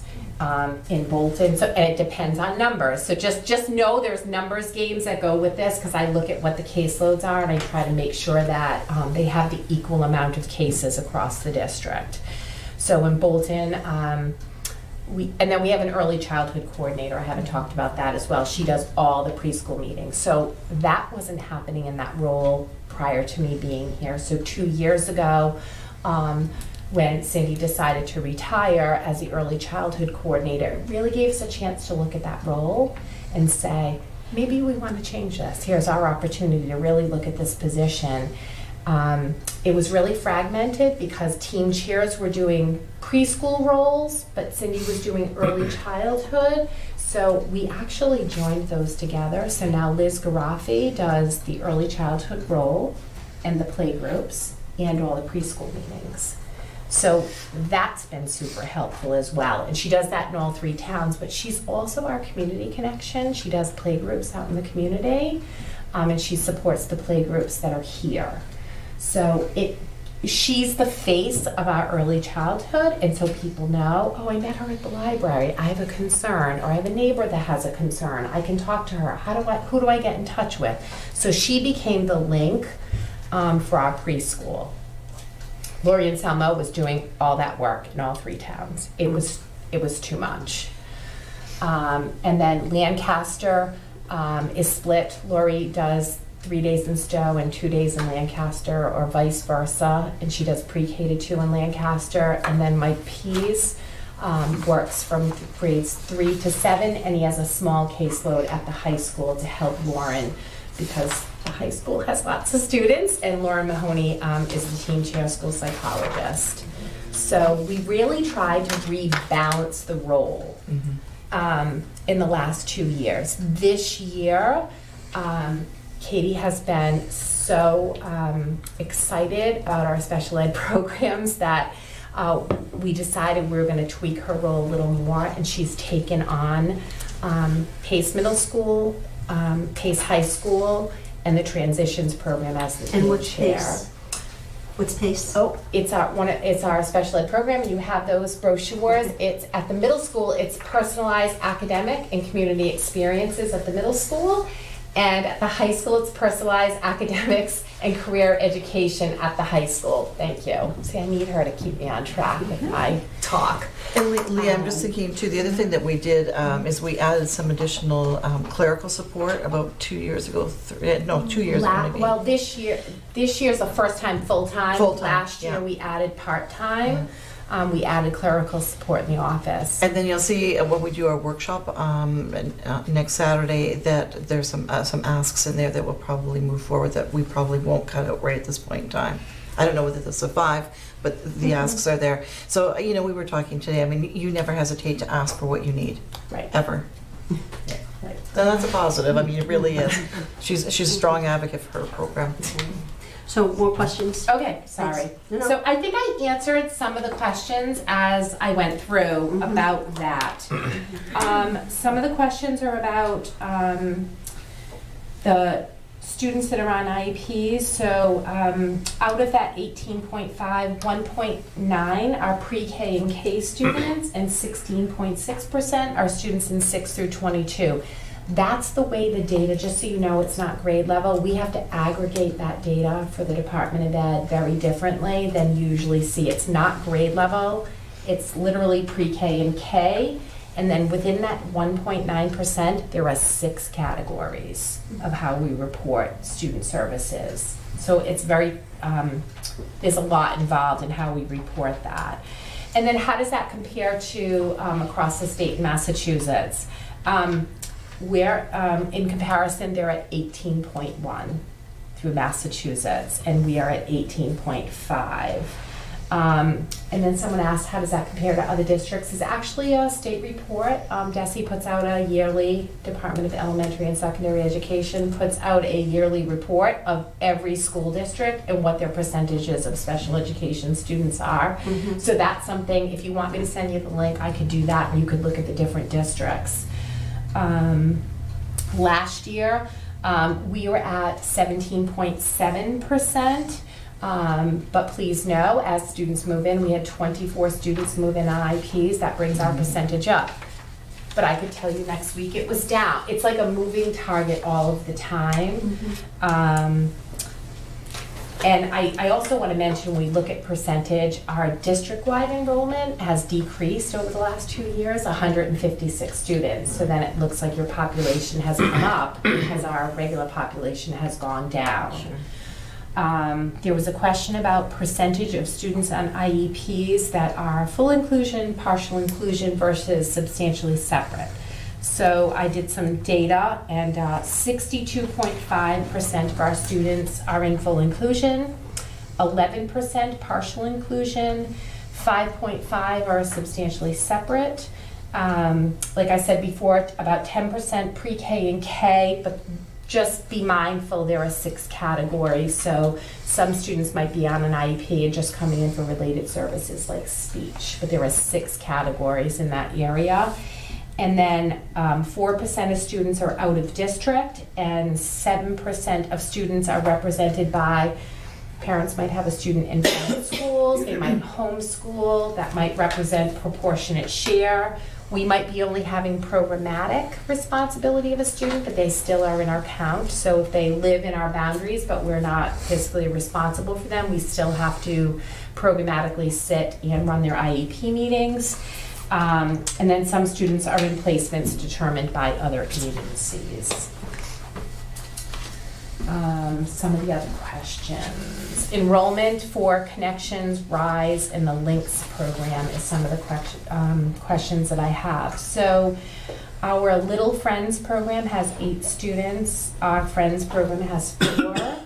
Our Friends 2 program has 5. Pace Middle School has 6. Pace High School has 10. Transitions has 4 students. Our Class Connections program has 6 students. Middle Connections has 8 students. Our programs here in Bolton, Early Rise, there are 4 students. Rise has 7 students, and at the high school, our Therapeutic Learning Center has 13. So one of the questions is, are any of our programs under and over enrolled, and what happens? So I'm not really shy if our students need something and I feel like we don't have the staffing or we need more support. I look within to see, has something shifted in a program, or I do have one position that's a floating paraprofessional position, so I sometimes will move that position to support another program. Or if I'm worried, I'm in Brooke's office to say, I'm worried the numbers are coming up, we need to talk. So we are constantly making sure that we have appropriate student staff to ratios. I will tell you, most of our programs are a 2-to-1 ratio. Some are probably even higher than that, because we are dedicated to supporting our students well to make sure they're being successful. And I'm constantly reviewing the numbers throughout the year. So what makes a program successful is one of the questions. Mr. Mulkin and Mr. Grady, I'm going to invite them both to come back. One is sick and the other one had a medical procedure today. Because I thought it would be really good from the lens of a principal if you could hear. They have 2 of the newer programs in the district that they are super excited about having at Center and Hale. And they have really embraced these programs. So I'm just going to give you some bulleted words, but I would love it if you would invite them back, because I think that hearing it from them, what programs have done and how they've been created, have supported what's going on in the district, I think would be great. So here's just some things I think about when I think what makes a program successful. Are they part of the school, and is there a sense of community? Are our services comprehensive? Is the program flexible to assist students in meeting high standards? Are we providing smaller individualized instruction, support in the mainstream, collaboration between regular ed teachers and special educators? Are our teachers who choose this as their life work? Our paras, are they beyond qualified as paraprofessionals? I would tell you in many cases, yes. Are students advocating for themselves? Are they making progress academically, socially? Are they participating in things outside of school? Is our school culture positive and accepting of learning differences? So in this district, I could say yes to all of these things. So those are just my thoughts of being in buildings all the time, every week, but I would love for them to come back, if you invite them back, to hear from them about that. so they can share their own experience. Are there other questions? I feel like I answered some of the PD things. Do you want to, oh, I'm sorry, Mike. I just want to thank you for coming and giving us sort of an overview of SPED. I'd like to return, if it's possible, to this notion of metrics. And I know that you've given us some anecdotal metrics, some anecdotal information about the success of a program, but really this is sort of at the core of how decisions are made. How do we evaluate how successful a program is? I know that we've had some residents speak out about this earlier tonight, but that was not an opportunity for discussion. And not this year's school committee, as I recall, but last year's school committee, we had sort of a similar conversation about providing metrics to evaluate efficacy. And I know that we've talked about, or you provided us information about how the Department of Elementary and Secondary Education evaluates us and assigns us a level of compliance. But really, how do we figure out whether our programs are effective, appropriate, and how we are collaborating with parents as stakeholders regarding the efficacy of these kinds of programs? So are you looking for data or numbers? Well, so yes, there's two things. First, I guess, how do we do that? How do we gather information, whether it's hard numerical data or whether it's anecdotal information? And then the second piece is, if and when you come back, I'm sure you will come back, can you share that with us so that we can say, okay, here's this data that supports that this is a really effective program rather than just a new initiative. This is a really effective program, so that when questions come to us, we can turn around and pass those along to parents and say, we've got really hard data that says that this really is an effective program, or survey data or something, so that we can measure that. So there's kind of two pieces to that. So I will say the coordinated program review, I submitted all the programs to them, so that's going to be part of the review of our extensive services that we provide in the district. I think some of the concern I heard tonight as well is people think that these are resource-based classrooms where kids are not included, and they aren't. They're inclusion programs. I guess I could tell you about a couple of students. I mean, we collect data in a variety of ways. The problem is a lot of it is individualized. So when I think our program's successful, I think our, parents are agreeing to have their students be part of a program because they see a benefit to it. I think over time, when we measure success, if Ross was here tonight, I know he would say this, and Kyle as well, because we talked about it. And one of the things, we have some students that went from our connections program at the elementary school that now are at Hale are fully included. So I see that as a measure of success. Kids have made gains. They don't need supports in them. They've gained skills that they need in order to access regular education. They are getting the supports they need, but it's going to open them up for many more options going forward. So it's really hard to take a program and just say, this is what the success looks like, because success is about the individual student. So if you looked at our service delivery grids of students in those classes, some of them have lots of supports and they might be getting instruction in the program, but then other students are out in the mainstream and using the ancillary supports. Maybe they're coming to a social pragmatics and counseling group that's happening in the program because they've grown their skills so far that they don't need to be taught in that classroom.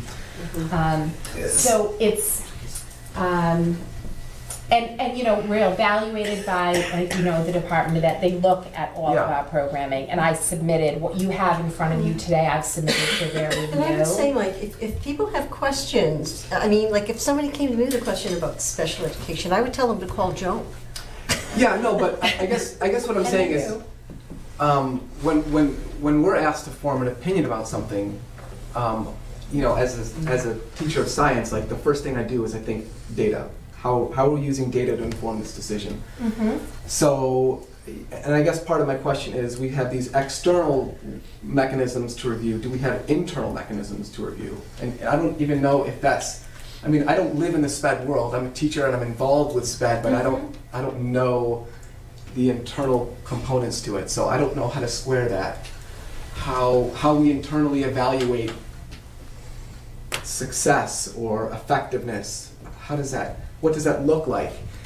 And I know that there are levels of sensitivity when it comes to individuals, and we certainly don't want to address those kinds of things. But That's the technical how do we part look of at this that? work. So independence, our students growing independence, because that is certainly a goal of mine, because we can have paraprofessionals and working with teachers in the classroom, but in the end, we want them to be able to grow and be independent and be able to advocate for themselves.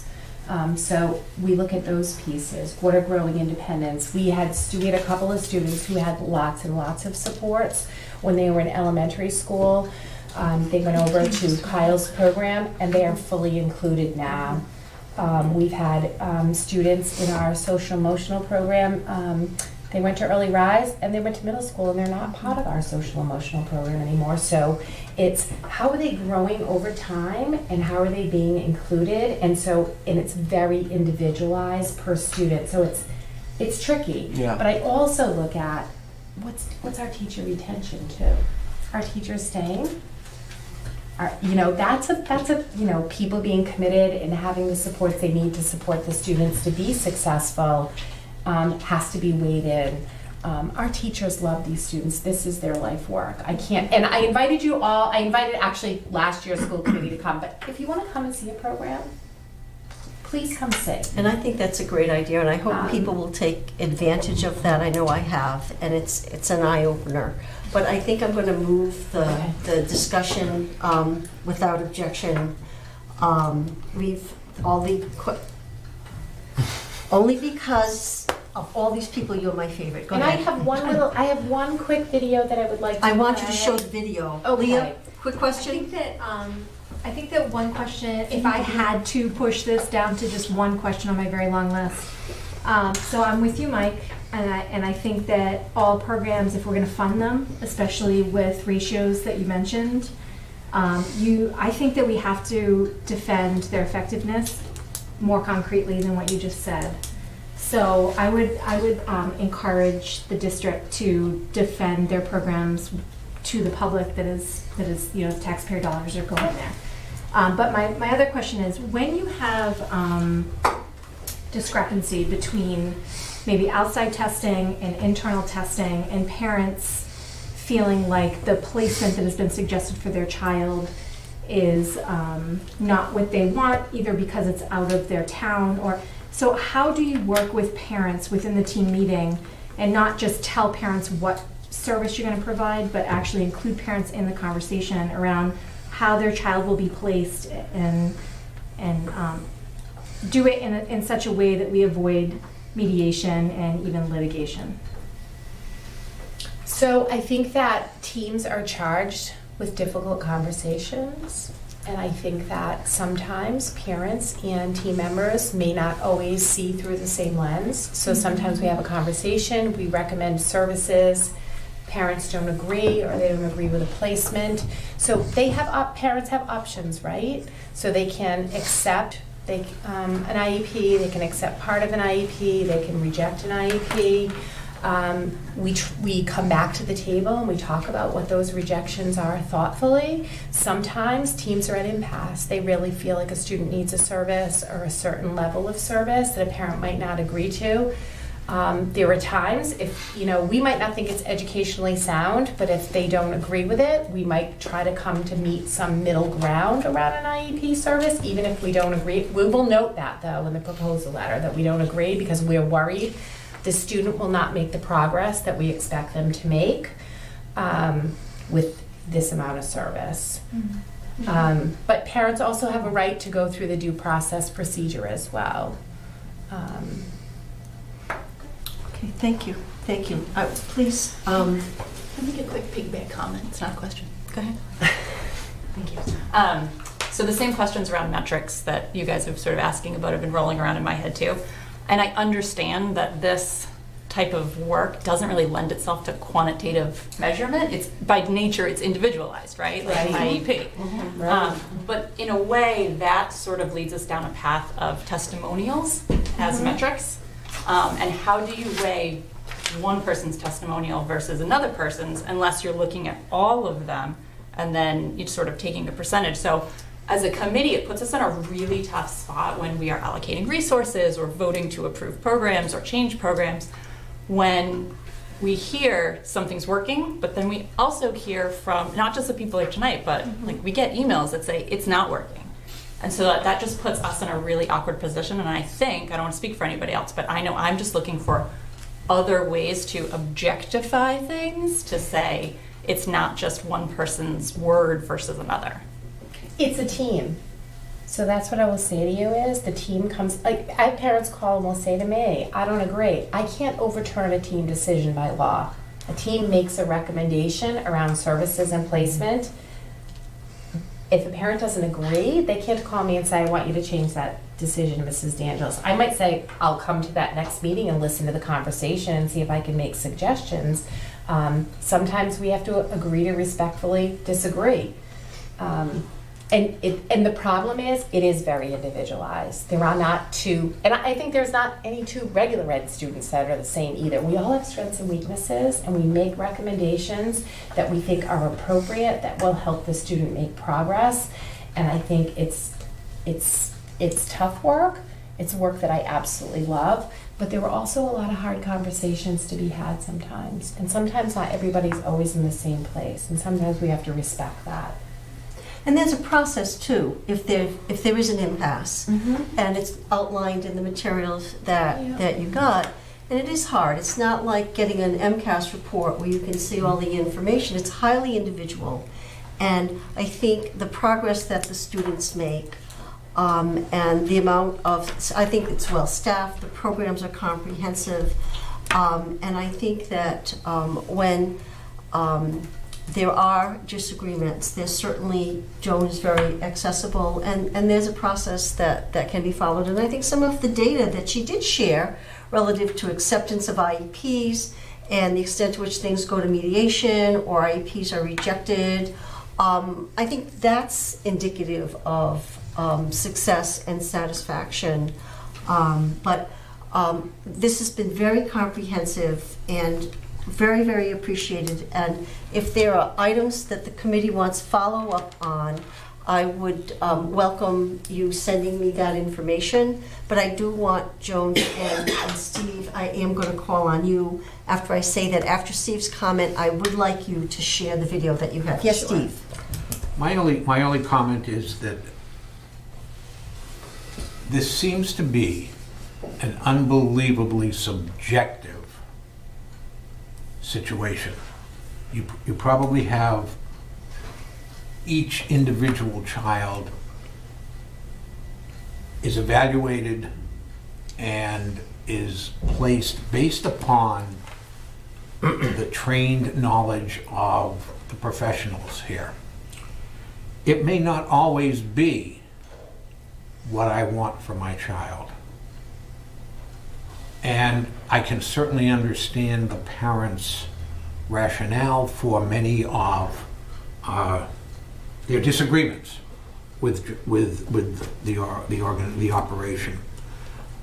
But when you're looking for metrics, we're looking for firm numbers on,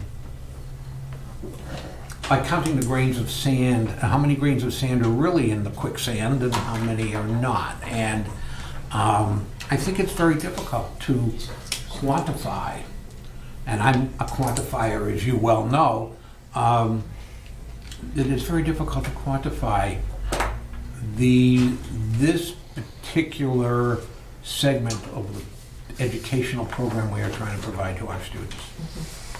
Almost impossible. Okay, cue the video. Okay, so one more thing though, because the CPAC people will be upset if we don't announce this. There's a parent social I have it. at Slater's. Wait. Under our committee reports. Oh, it's there? I have it. Okay, just wanted to make I sure. was charged. So it will get sent. Okay. So cue the video. So one of the things that you asked me about was goals for next year, and I've been talking about Transitions, our adult program. And we have identified space that has been approved by the superintendent, and we are going to be working to start that. Ooh, pause that for 1 second. I thought she was told to cue the video. Sorry. Can you just rewind it a minute? So my transition students were here. It's okay. My transition students were here to speak with you last year, and Sydney Meininger, which you saw, her unified sports presentation, gave me permission tonight to share this with you. She's probably watching TV right now to say, oh my God, when am I going to see that video? Here it is, Sid. Yeah, wake up. So she gave us permission to share with you tonight, and this is some of the work that we're doing with our post graduates. So now you can cue the Thank video. you. Sorry. Thanks. Everybody should feel comfortable with a job. Being a hard worker is just something I enjoy. People might think that hiring someone with an intellectual disability means that you're hiring someone who will learn at a slower rate or who might not be capable of doing the jobs, but with the right supports, individuals with intellectual disability can contribute so much. In previous episodes of Inclusion Weekly, we have talked about Special Olympics Unified Champion School programs. But what happens to people with intellectual disabilities when high school is over? Today we are going to learn about job preparation and how important it is for inclusion even after high school.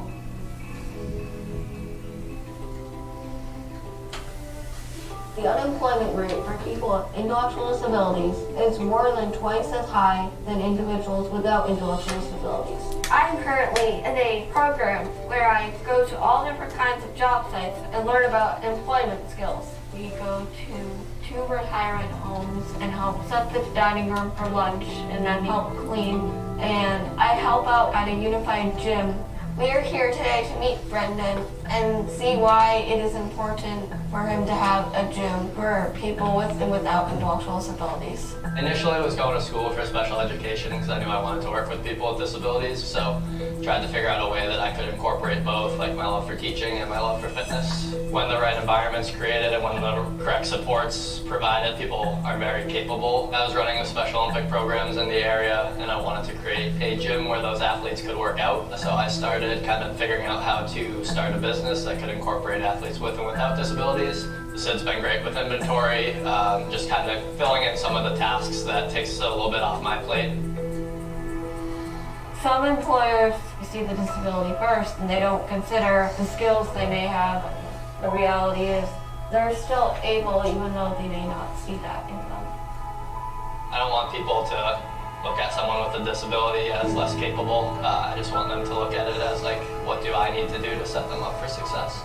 A lot of individuals with intellectual disability bring so much more to the table. As you enter the workforce, look around and see if organizations are hiring people with intellectual disabilities.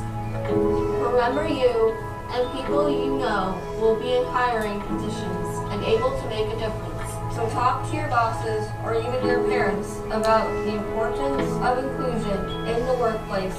To learn more and to get involved with Special Olympics Unified Champion Schools, visit generationunified.org and check back as we post more episodes of Inclusion Weekly.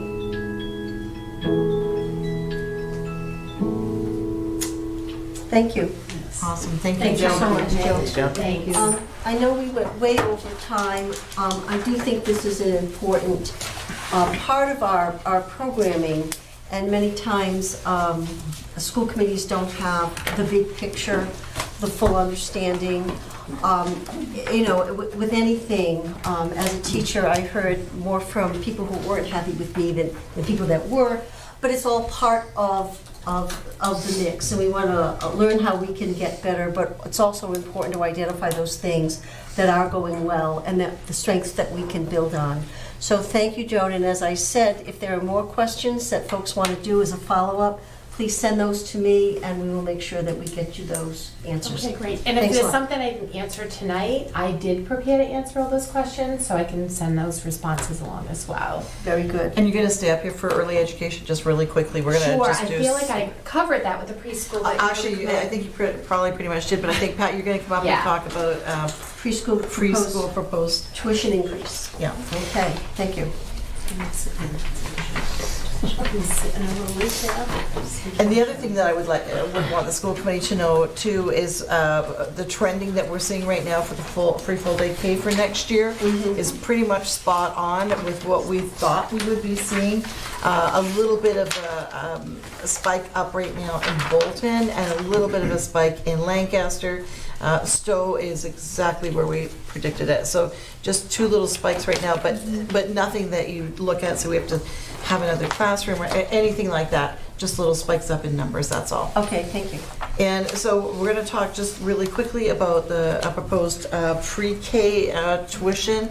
And we do this but we've been doing this every year for the last 2 or 3 years. So let's speak about that quickly.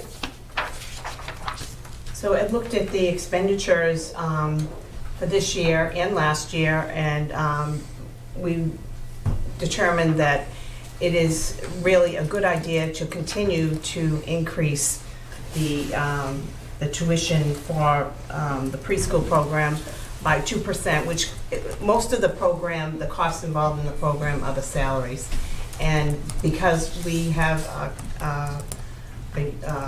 a union and they're entitled to increases according to their contract, it's really important that we keep up with that. So I'm recommending a 2% increase across the board on the three-day half-day program, the 5-day half-day program, and the 5-day full-day program. And I put up on the screen here the annual costs, but I can tell you what that amounts to on a monthly basis. A yearly basis. It's a $60 increase for the 3-day program, $90 increase for the 5-day program, and for the 5-day half-day program, and the 5-day full-day program is $181. And that's for the year. And it comes down to $6 a month, $9 a month, and $18 a month. So I would like to bring this forward to you for your consideration tonight, and if possible, if you could vote, that would be great. Steve? I can see what you're doing. You're moving 2% and 2%. We have a kicker at the end of this contract, an extra 0.5%. Have you factored that in? Yes. So next year really should be 2.5% over what we have this year. Well, and that's assuming that we're going to settle at the same 2%. So what you're making some assumptions, and I don't think you're including that 0.5%. Well, I think we thought about that, and we thought that the 2% increase was probably where we needed to land, only because of the way this past year was the first year of the change of the program. So we don't know really until this full year is completed, whether or not we're going to continue to have the same amount of revenue. And we don't want to really burden any increases on the program, on the parents who participate in the program, unless it's necessary. I can see your point, Steve. If that's what you want, if that's what you want to propose, that's fine, but I'm really comfortable with the 2% right now. And keep in mind too that this is a piece of the funding stream, right, for us. And by doing what we did with that program, and it is much more fiscally sustainable as it is right now. And so when Pat says I'm comfortable with this, that means that we are comfortable with the trending that we're seeing right now. But I see exactly where you're coming from. But I don't feel that. I feel the 2% is enough. Oh, Elaine. Can you refresh my memory? Because I do feel like you've told me this before. So I apologize. What the tuition is designed to cover? Because I know in the preschool, the preschool program is designed around students on IEPs, and they don't pay tuition. They don't pay for their services. So, like, what have you designated this tuition to cover in order to say that it's financially sustainable? Like, I don't think the kids not on IEPs that are paying tuition would cover the whole program. That would be impossible. No, it isn't possible. And basically, we really don't even know what we're gonna get for tuition until these kids come forward. Because it isn't like a typical, it's like we know who our kindergarten students are going to be, like probably because we've had some of them in the preschool, then they come into kindergarten. Or it could be that, we have move-ins, younger students, younger kids coming into the program. This is always that. It's like a projection. You take a look at your trends and you see what's happening in the buildings in your community. You take a look at a myriad of factors, because you're right. It's always a little bit of an unknown. But we feel very comfortable with putting this forward right now and trending and watching what we're doing with the program. And there's always a wait list, so you know the maximum. Right, we already have so many slots. Right. Full model slots. Yeah. Right. So I think you would know how much tuition presumably you take in, because those slots are usually always filled. Usually. Well, this year, early in the year, we had a couple of slots that were open, so we were able to fill them, but they weren't filled until. And I'm just wondering, free and reduced comes into play here as well. See, there's all kinds of other little factors that are at play here as well. It's not cut and dry. That we've got this many slots, this many kids, and so we know this much. There are these unknowns that come into play later Sure. on. I'm trying to understand what you're shooting for. Are you shooting for like 50% of the cost of the program, or 50% of the salaries, or something? I shoot for 50%, but Okay. it's not realistic. So it's under that. Yeah. Other questions? Good question. Does anyone? I'm sorry. Elaine? I'll move. Anyone? I will move to increase the preschool tuition by 2% as presented for the 2020-2021 school year. Can I have a second? Second. All in favor? Opposed? Okay, thank you. So thank you, Joan, for everything. Pat, you're gonna stay up here. You're gonna stay up here for a minute here. And we're Thank you, gonna Joan. do some old business. Yeah, well, actually, no, it's a preliminary the FY21 budget we just want to talk about quickly here. Oh, sure. And just give you an update of where We don't we're have a at. slide on that? No, there's no slide on it, because we're just going to talk it through right Okay. now. Because it changes daily, Sure. actually, right now, sometimes even from the morning to the afternoon. Sure. And so we just want to let you know that is the stage that we're at right now. I think when it first came in, the first number, now keep in mind, when we say these numbers, there are a number of different factors. And right now, a big one for us is that we don't know what our revenues are. And we won't even have an idea of the revenues until probably the day before a workshop, quite frankly. Like, we're just, like, We're that's hoping how that close. it's that We're day. hoping that we've Otherwise- got an idea by then, but it depends on when the numbers are released. So so when we say a percentage, there are a couple things to keep in mind. First of all, the revenue that's going to help to offset that, and then the fact that, when we first devised that budget, that preliminary draft in December, that's everybody who wants anything has got it in there. Now, they don't shoot for the moon, quite frankly. They're pretty grounded with it. But like we're saying, like Joan was very specific with some of the things that she had in there. The principals have asked for some things, but quite frankly, we've already cut some of that. That we're not even going to bring to you on the workshop date, quite frankly, because we started at a 10% differential. And of course, that's just realistically, that's just where we landed, and there's nothing wrong with that. That's just where we landed. So we did that. So right now, as we've been working at whittling it down, and this is not where we're landing by any stretch, but where we sit right now is around that 6 to 7%. That's where we sit tonight. Probably won't be there on Friday, but that's where we're sitting tonight. So I did say to Pat, we'll probably bring it down to around that 5 to 6%, and then see what the revenue offsets are going to be. And then if we have to go back after it again, then we'll go back after it thereafter. As I said, the towns have given us an idea of where we need to come in with them, so we're very aware of that.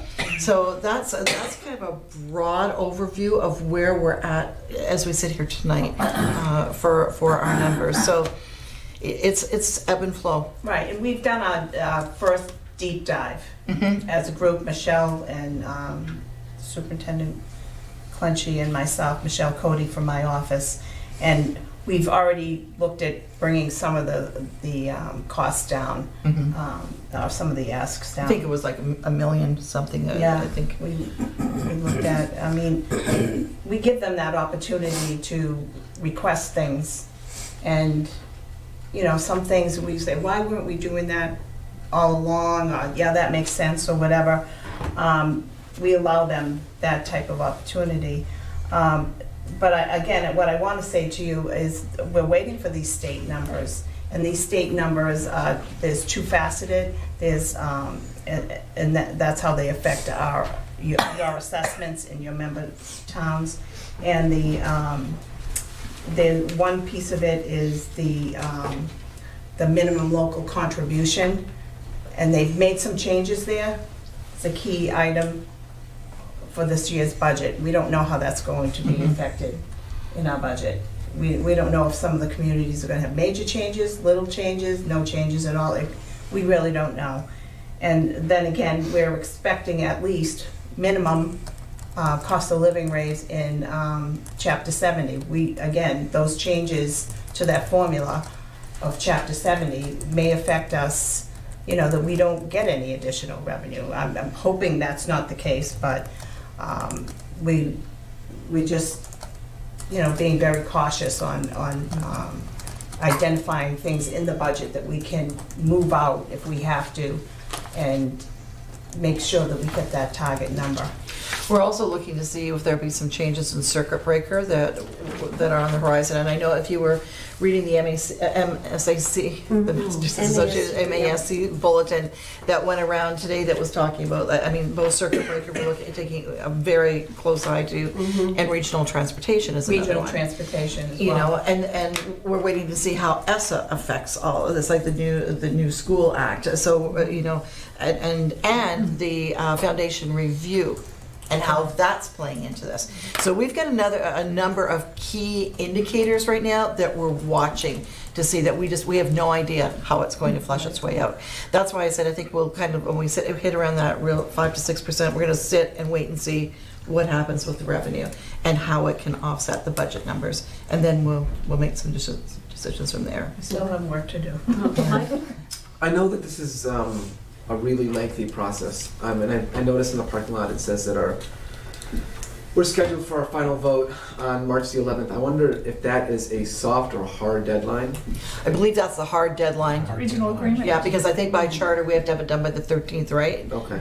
So we're pushing it off as far as we can to give us a... That's normally what we do, Okay. Yep. yeah. Just curious. Yeah. 15th is the hard. 15th is what I think. Elaine, do you have a question? Oh, I was just going to say I follow education financing at the state level pretty closely, and it is going to be volatile for the next few years. There's a lot of changes, and there will be unintended consequences. Any big legislative change is going to have unintended consequences. So, yeah, everybody bear with everyone else. Yeah, I couldn't agree with you more. I'm worried about the unintended consequences. We've had that discussion. I agree with you 100%. Other questions? Thanks, Pat. Thank you. One other item? Is that, do you want me to do The that? regional The regional transport, transportation. while she's right here, do you want her to do that? You Just- go. That's super quick. Okay. Certainly. So back on September 25th, I presented some recommendations for the use of the E&D funds. And one of the things that I identified was we had excess regional transportation money in our budget last year, in our revenue stream last year. And I recommended that we transfer that into a revolving fund that is specific for regional transportation and can only be used for regional transportation expenditures. And I just need a vote from you tonight to make sure, so that we can solidify that going forward. Yeah, this is nothing new to you. You've heard this before. We got some additional money that we weren't counting on right at the tail end of the year, like the end of June or early July or whatever from 19. For regional transportation. Yeah. And so now the regional transportation revolving account is for what? Transportation, if we had increased costs in I see. transportation. Okay, Mike? The number, Yeah. I know what you're gonna tell me. Okay. Okay, so when they first gave us that, when I first received that information, I knew you were gonna have this. grouped in with that number, and the last payment that they gave us for regional transportation was McKinney-Vento reimbursement. And so when I went back into the website, they had And so everything folks know spoken. McKinney-Vento. McKinney-Vento is homeless transportation that we're required to pay for as a district, and we get reimbursed a percentage of it by the state. Another one of the Okay. unfunded mandates. So this was updated post Yes, like 1 o'clock right, or so? and that's why I put up a new slide. That's why the on new this. slide I didn't is fill there. up the whole. Yeah. All right, all right. So. You good? So she did know. Very good. I did know. So tonight I need a vote from you, and I believe the amount is $298,212. Elaine, All right, I will move to approve the transfer of excess regional transportation funds from the FY19 year end in the amount of $298,212.00 to the Regional Transportation Revolving Fund.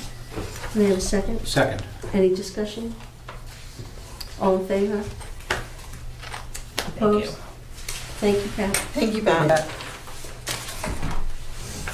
Superintendent mid-year review. Thank you. So I think we're going to put the slide show that from when I had first presented on this. And tonight, the goal, of course, tonight is just to simply give some quick bullets on where we're at with some of the work from the initial goals. I'm going to take one goal out of order and put it to the end, and I'm going to speak to the others first. I will go through this quite quickly tonight, just because we're already at 8:30. So the first one, and I'll certainly lean on Todd to help go through some of the work, because he's a little bit more entrenched, certainly, for example, in some of the SEL work that we're doing and what the PD is happening and how that's going. This is just to give you a quick, we're going to go through this really quite quickly here, Alita. So this was the first goal, and I'll get you to just go to the second goal, please, or the second slide. Great, thank you. So I'm going to just go through some bullets, and then, of course, you feel free to ask any questions at the end, okay? And I'm going to do more bullets for the reading and writing workshop and the SEL.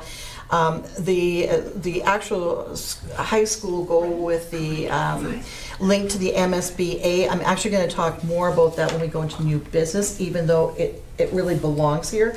But I want to kind of update you on that and let you know where we're at with that work, and then we'll leave the final high school goal to the very end. So when it comes to the SEL component, just a couple of key points just to catch you up to date. This year's focus has been on enhancing adult understanding of social emotional learning competencies. You recall that our focus was really to help support the adults this year with the notion of moving more into the classrooms for next year. A number of schools have dedicated their staff meeting time to learning about the 5 CASEL competencies and how adults and students can be impacted by these competencies. In addition, many of the schools are conducting SEL-related book studies. I don't know if you noticed that Laura, for example, had one tonight that was slated that Ibby had alluded to. So a lot of our schools are doing that kind of thing right now. The book that they're focusing on right now is on the topic of adult SEL and using our own social emotional skills to build resilience as teachers in our classrooms. A group of district and school leaders, and I know that you know this, but it's ongoing, has been participating in the Excel network. Todd has spoken about that a number of times. To craft an SEL vision for the district and create an assessment map and learn about the pillars of social emotional learning. Lead teachers will engage and train at the trainer programs this spring, and he's already alluded to the March date that's coming up, and there's going to be a lot of that work at that particular workshop. During year 2 of this initiative, 5 to 6 trainers will teach small groups to implement SEL strategies in their academics. The S3 Academy, you've heard Todd speak on that as well. That was a grant that we had received last year, and then we were very fortunate to be able to continue to do the work in that area this year. So the S3 Academy group of district and school leaders, classroom teachers, and guidance counselors continues to do its work to integrate, to consider social emotional skill development competencies when discussing student strengths and areas of growth.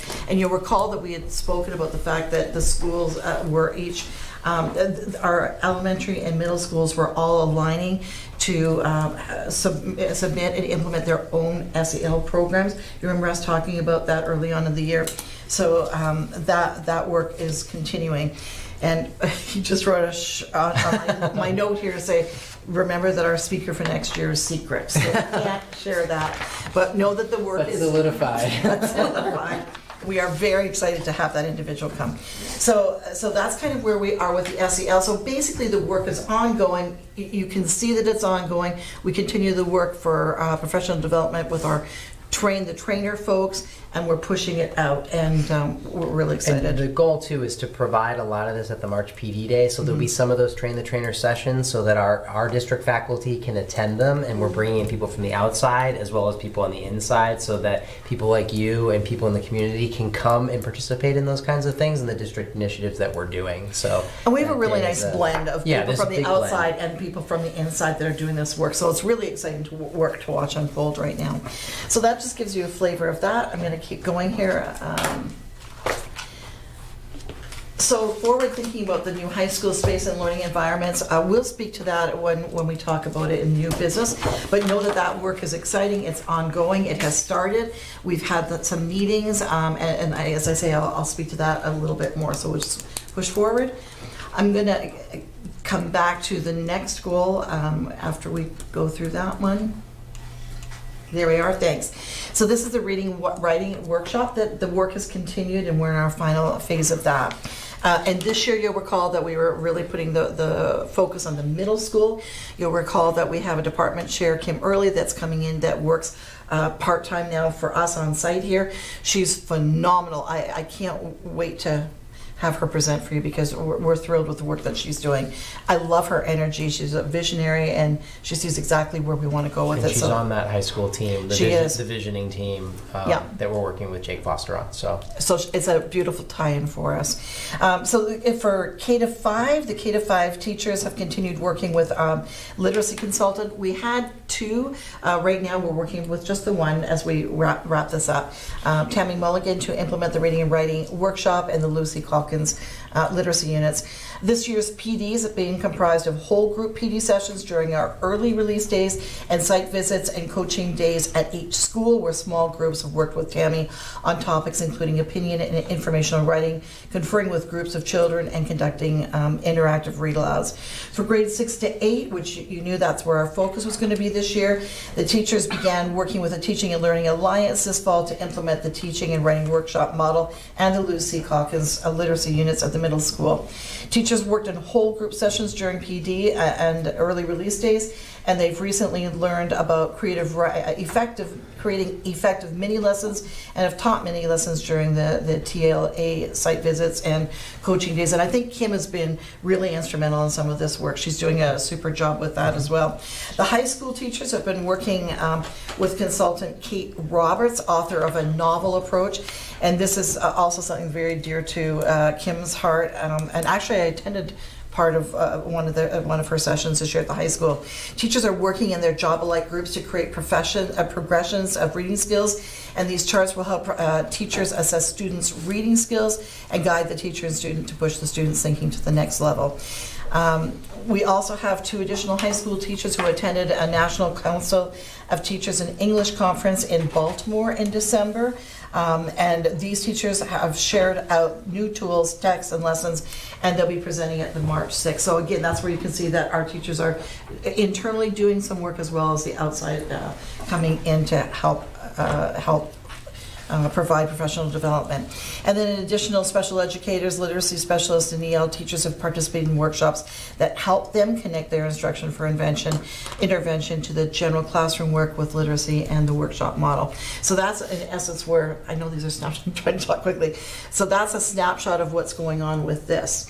So then we kind of go back to the final goal. Like I say, I'll speak with regards to the high school, whatever it is, wherever we end up with either a new building or major renovation under the old business. So that brings us back to the positive climate outcomes at NRHS.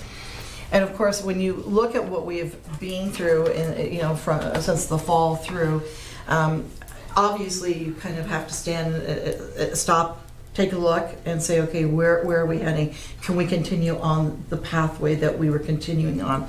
And so we really took a step back and said, I think we need to think a little bit differently about this.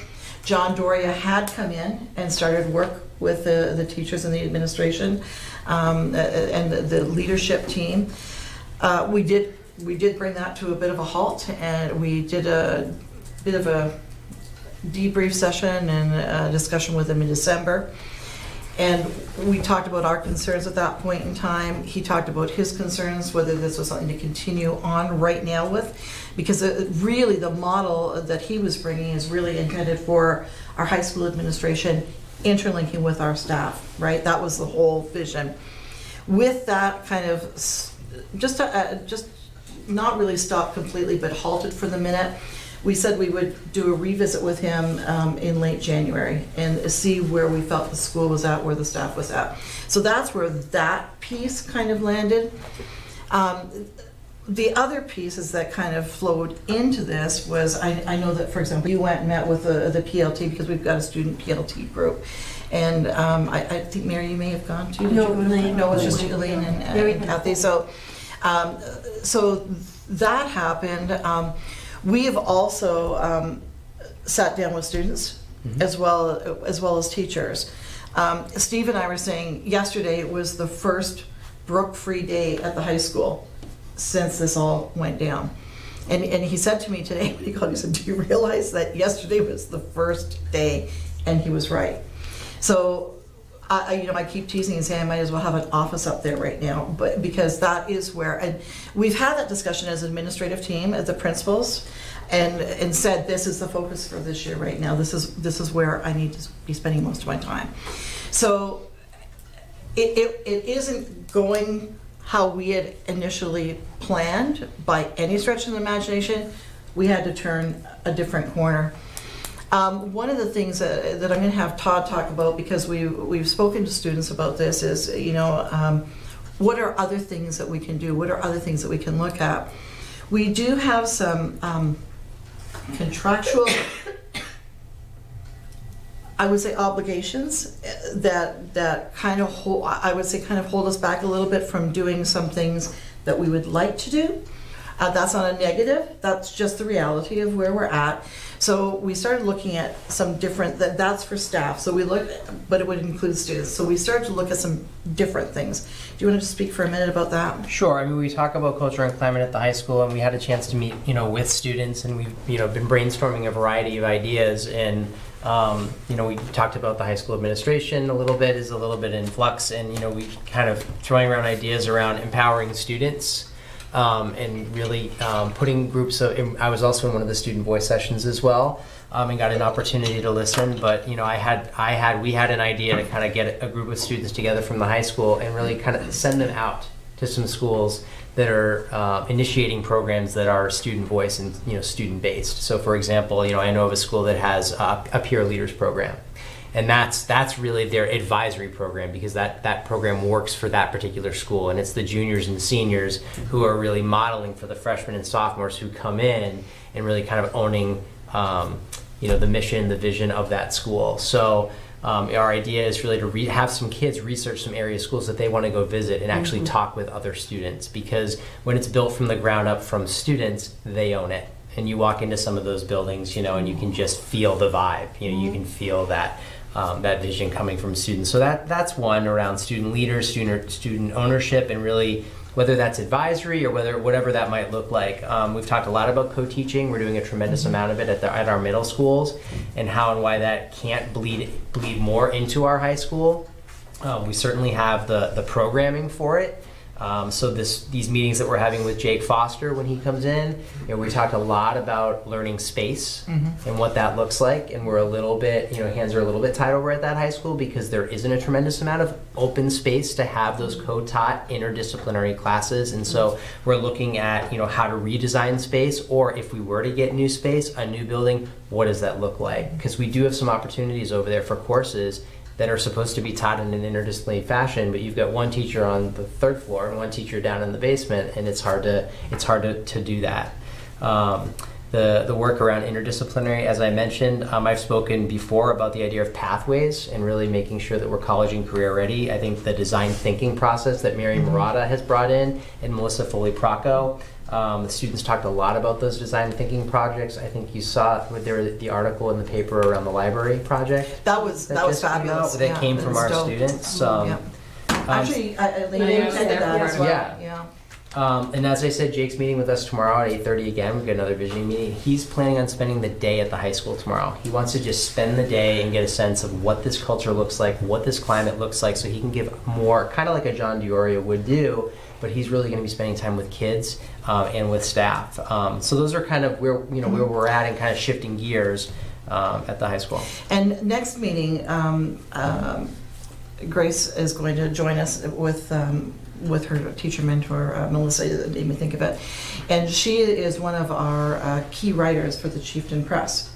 And she's got all kinds of ideas of what this could look like. We had a couple meetings with her, phone conversations, and I'm really excited to see what she brings to you next week, or next meeting.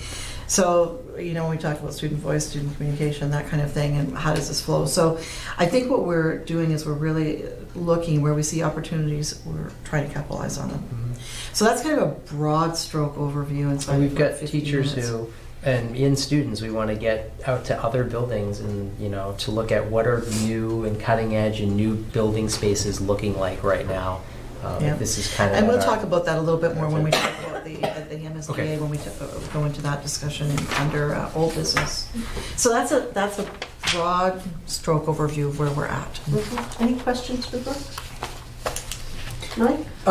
When those kinds of feedback are provided, will you be able to share that out with us, sort of holistically? Like, what is, like, someone comes in and evaluates the culture or the climate, or students provide feedback. Is there a way that you can package that and then provide that to us at a meeting? I mean, this could be something for a future agenda item. It's been fascinating. I mean, absolutely fascinating to listen. And I mean, those of us in education all know this. Children at any age are not afraid to tell you. You saw that even tonight. Speak their minds, speak their hearts, And I don't know how many times we've said in the last couple of weeks, out of the mouths of babes, comes really insightful things. And it has been all over the board. I mean, really all over the board as we've listened to them. So I would say it's gone from like kind of one end of the spectrum to the other, wouldn't you say, when you think about it? But I think that to give you a broad stroke overview of the kinds of things, like we've taken notes at these meetings and such. So we can certainly share out some of the things that we've heard, even though they're polarized. But it also shows you. I mean, when I think of, I don't think of that in a negative way at all, because it's kind of like when we sit around this table, it's like every one of you brings drinks to this table. I know that, and we don't always have to agree. It's okay to disagree, and I think that that's what we really see with our students right now too. I would just echo too that, like, you saw like the middle school kids come in today, and you could tell that they trusted their teacher, or the video you saw, there was this element of trust with the teacher that was in the room. I will say, when we met with the high school students, we asked Tanya to help us, and she helped, select some students that would meet with us, because going in to meet with the superintendent or assistant superintendent is probably not just, on a whim, but Tanya helped facilitate that. I remember saying to you, these kids were so open and frank with us, and shared so much with us, because they trust Tanya. Mm-hmm. And so I said, this is a model where we have those kinds of relationships, we build those kind of programs in the high school where there are those staff members that kids trust, they so easily openly share. And so I remember Tanya had set that up and met with each individual student before them coming to meet with us, and you could just tell, and she stayed in the room for part of the time with them, and you could just tell the level of trust with her, which allowed them to be so comfortable with us.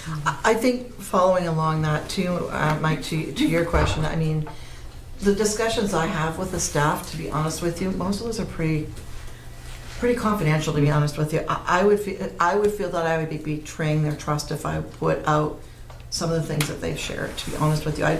So I would probably be a little bit more hesitant with some of what's been shared with me with staff. But I would tell you that they have, like, I remember that the one particular meeting where somebody said they probably won't say much.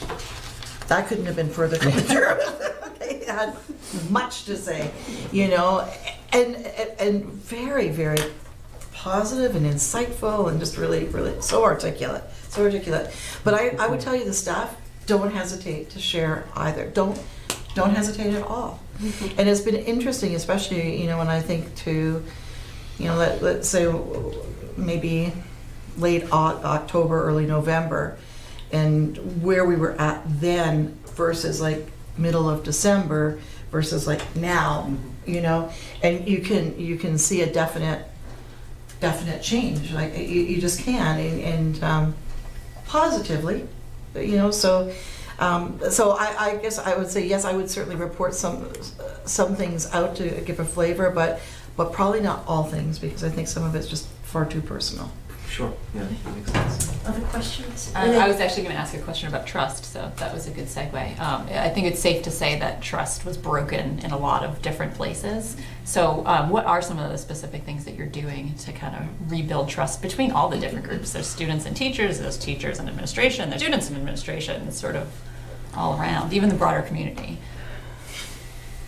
I don't think I can speak to the broader community right now. I mean, I think that we're really, our focus right now is at high school. Like really, that's almost every day, that's our focus, you know? So I think that, I don't know that I can say that there are really specific pieces. Like when we talk about Jake Foster, of course, that's one piece, right?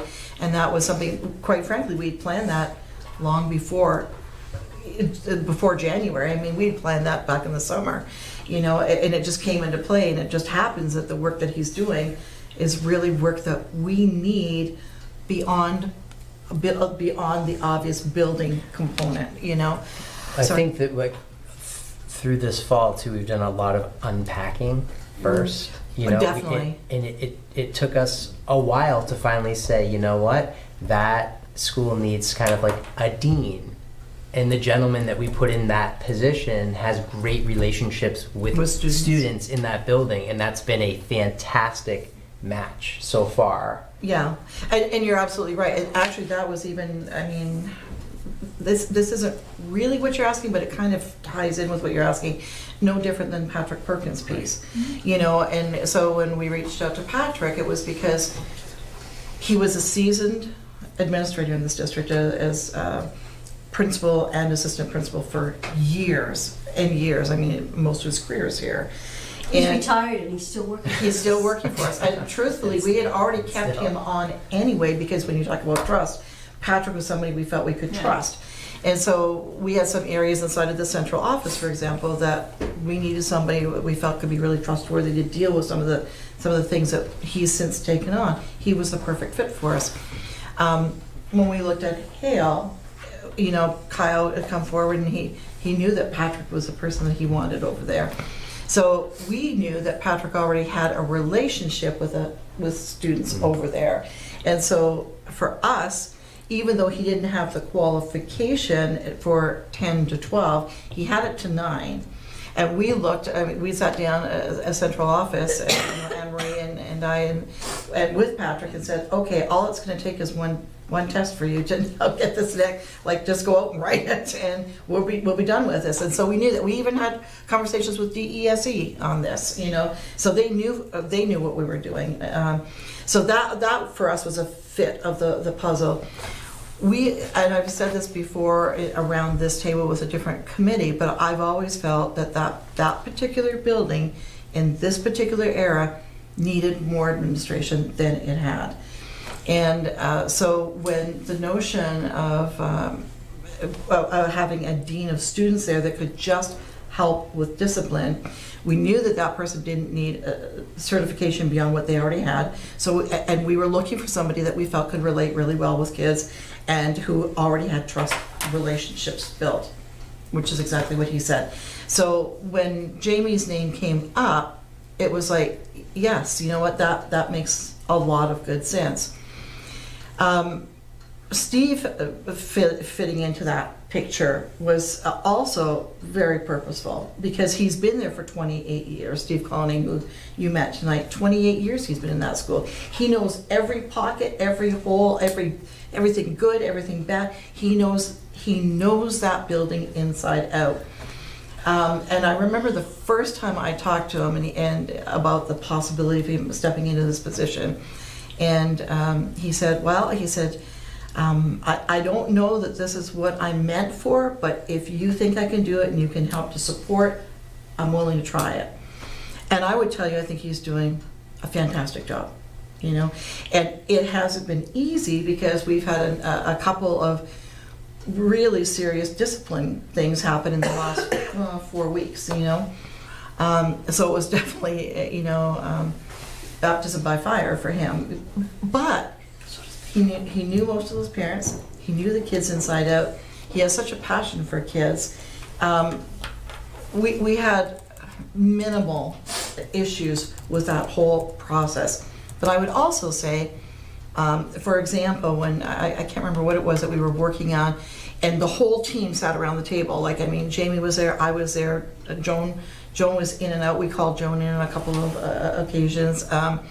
Jamie was there, Tanya was there, Patrick was there. We would call Patrick at Hale and say, we need you at the high school right now. And we would all sit around the table and we would work through the situation.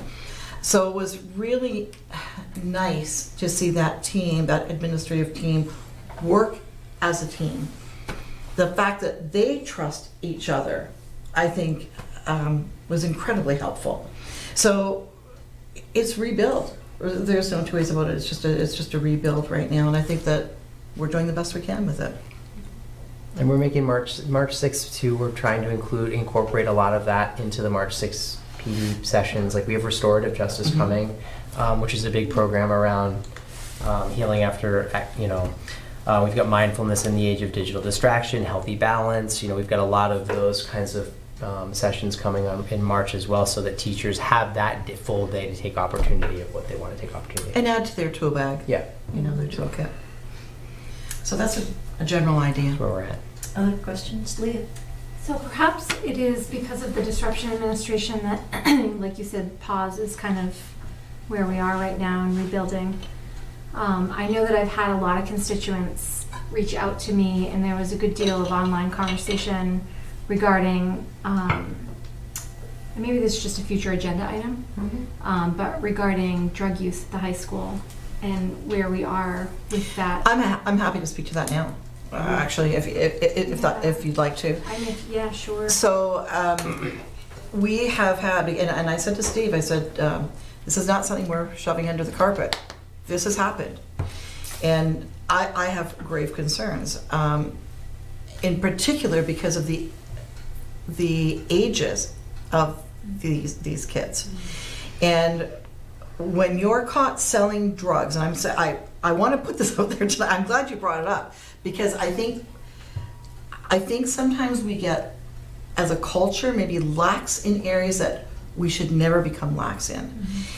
And we need to pay attention to the handbook, which says these are the potential consequences. Because that's what we go back to. That is like the school's foundational document. And you tie that into the criminal element. Like our element is separate from the criminal element, and we've seen that now this year on a couple of different fronts. So we've got no say in whatever that criminal element is or whatever that criminal consequence is. But we do have some things in the school district that's laid out very clearly in the handbook. And for example, like there are certain programs that if you're caught doing anything like this, you will be removed. It says so right there. So it's please don't come and ask me to reinstate the child. It's clearly laid out there, and so the message to our students is if you're buying or you're selling, expect the consequence. Because what you do, if you are in that type of transaction, you are putting other students potentially at risk as well. And so I feel that we have to take a strong stand on this. And so I said to Steve when it happened, I mean, I'm not happy that it happened, but we will take this as an opportunity to say, okay, let's revisit what the school and the district will do in terms of consequences here. And like I say, I know Joan's here, and she sat in a number of those meetings as well. And it was from her PPS hat, not just the SPED hat. But she brought a lot to that table too. And again, she has full certification, K-12, you know, so. And because both she and I have served as principals, we know what we've done in our past lives for this kind of thing. So I think that we carry that forward. And I would say that 95% of the parents that we're dealing with right now who have these children have been more than outstanding to work with, more than outstanding. They have taken and had their child take the responsibility and said, what you've done here is wrong. You can't do, we've got to set up counseling, we've got to do, I mean, they've done everything that they've needed to do. Where I'm going to struggle with in the next couple of weeks here is with the appeals to the superintendent, because 2 of these are very long-term suspensions. And the notion of keeping children out of school for such a long time as an educator, I struggle with. Because you know that they need the education in that building. We know that there are other ways that they can get their education, and we support that, but there is a piece of you, I'm just saying, I don't have so much problem struggling with the short term, it's the long term. But I feel very strongly that if we don't do exactly what that handbook says, then why do we have the handbook? So that's, you know, and I think we do it right here, right now. These kids have been caught clearly. I will give a number of the kids, I would say maybe 90% of the kids have fessed up right away and said, I did wrong, this is what I did, here's what I've got. Here, I mean, I would tell you 90% of those students were outstanding to deal with, outstanding to deal with. And I think that they deserve a lot of credit. And the kids that ponied up other confessions, they deserve all the credit in the world. I think some of our students were so mature with how they dealt with it, but they knew it was wrong. So, I guess that kind of gives you. Do I think that this is widespread? No. I think players were in the right place at the right time and called it for what it was, right there. And as I said earlier, we're not shoving this under the carpet. This happened not once, but twice. And here's where we're at, and here's what we're doing. Go ahead, Leah. So I think it's amazing what you guys are doing on that end. It's great. NASHOBA High School is not the only high school dealing with this kind of prolific drug use at this age. So what I would say is I see a lot of programmatic approaches for K-8. And I think that we oftentimes kind of lose our way in how to help 9 through 12. And so the kids who I'm wondering about are the 1,100 kids who weren't caught doing something wrong. Right. And what we're doing for those kids in managing the culture of a school where some kids were just caught doing something really bad and harmful. How can we create maybe student groundswell to combat this from them? It is. I think it's a great question, and I think too. We've had this discussion around the administrative table too. I think there are a couple things at play. And this really gets to what you're thinking. I think what you're thinking. There's the leadership and there's the management piece, right? There are pieces here, and then there's that cultural component, right? And we have to look at all of that. The management really is what's the discipline? Like that's the cut and dried stuff. Yeah. The leadership is taking a look and saying, okay, for example, and I appreciate what you're saying, but it's not lost on me the number of grade 9s that are involved in this last one, and so. Then I have to go back and say to our nurse leader, for example, I think we need to bump something up at that middle school because something's being lost there. So I think we're looking at more, a little bit broader than just even the high school level right now. Any other questions for Brooke?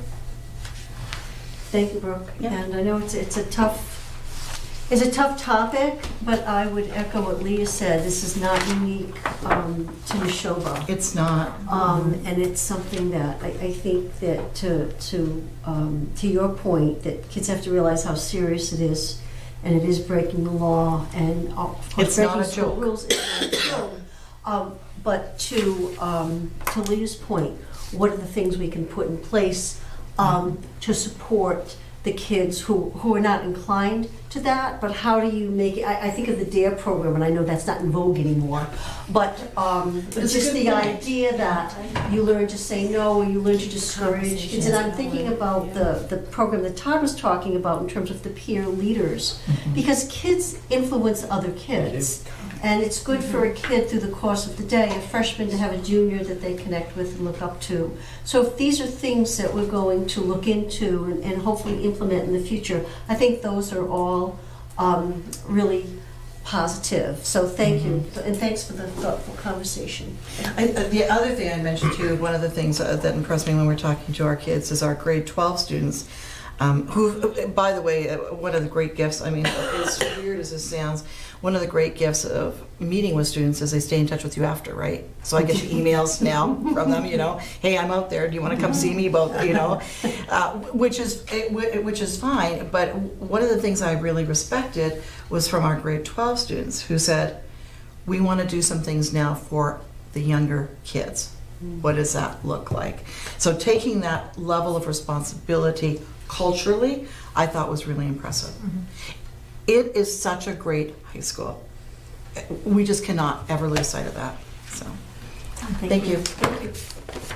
Okay. Oh, MSBA is I'm next. Well, I was just going to say that. You go ahead. Okay, MSBA. I'm going to try to keep this really quick. I'm so sorry, folks. This is my night out. I'm having a good time. So I've got something that we're going to put up here. Actually, what I think I'm going to focus on, Alita, is the letter. If you can put that letter up. So I just want to revisit a couple of things and kind of zone in on a couple of things. So we are in an eligibility period right now. I want to stress again, we don't know whether we're looking at a new building or modernization. I have no idea what that looks like. And it's really our community's decision, right? It isn't the supers, it's not the school committee, it's the community's decision to decide what they want. And so we start off with this piece. And in the eligibility period, we are able to think about funding the feasibility study, but we can't do it. So, and if you think about it, it makes sense that piece is there. And we were asked about this the other night at Tri-Town. And so I wasn't sure, and I said I needed to go back for clarification. So I reached back out to Brittany Gomes, who is our new contact with the MSBA.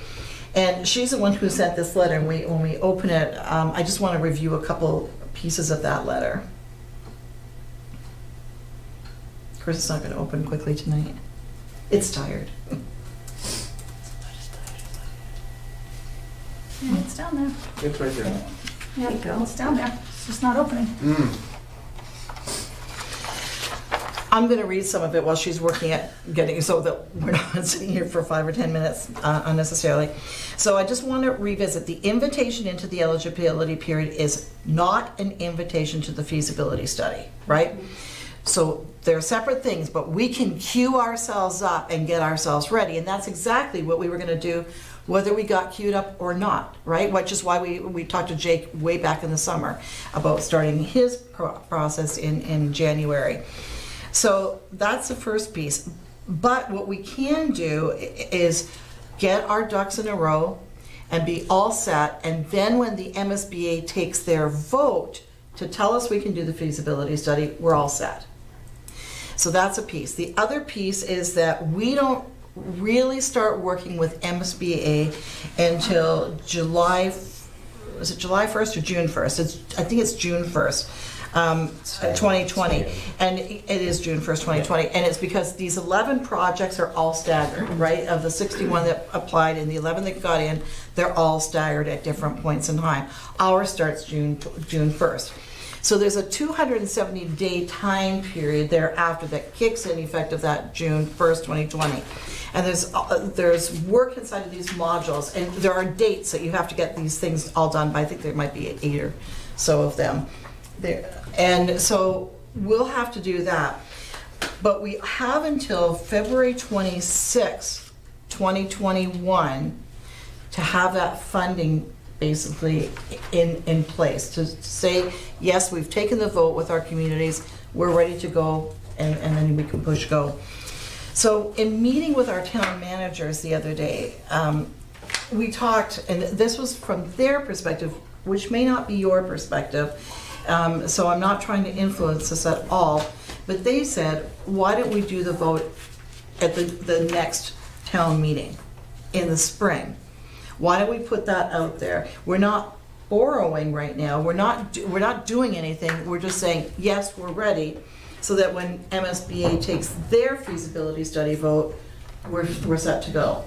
So we're going to have to do something like that between now and February anyway. So they said, why don't we put it on the warrant right now? The language is very specific. The language will come from MSBA, and that's what the article will look like, and they're well aware of that as well. So that was their suggestion. My thinking, but now I'm rethinking it, my thinking at the time was, or do we give ourselves the opportunity to really talk about this before we take it to a vote? Do we give the high school the opportunity to have some really good discussion with Jake over the next couple of months to see where that takes us, and then for the fall vote, the fall town, the special town meetings. But then they said not all of them are planning on a special town meeting this year. So then that puts us to the next year, and then that's after the date. Mm-hmm. So if for example, this vote was taken in May, and let's say for example it didn't fly, well, that would still give us opportunities to come back, regroup, and say, okay, how else can we do this? What else do we want to do? Because there'll be other options for us at that time.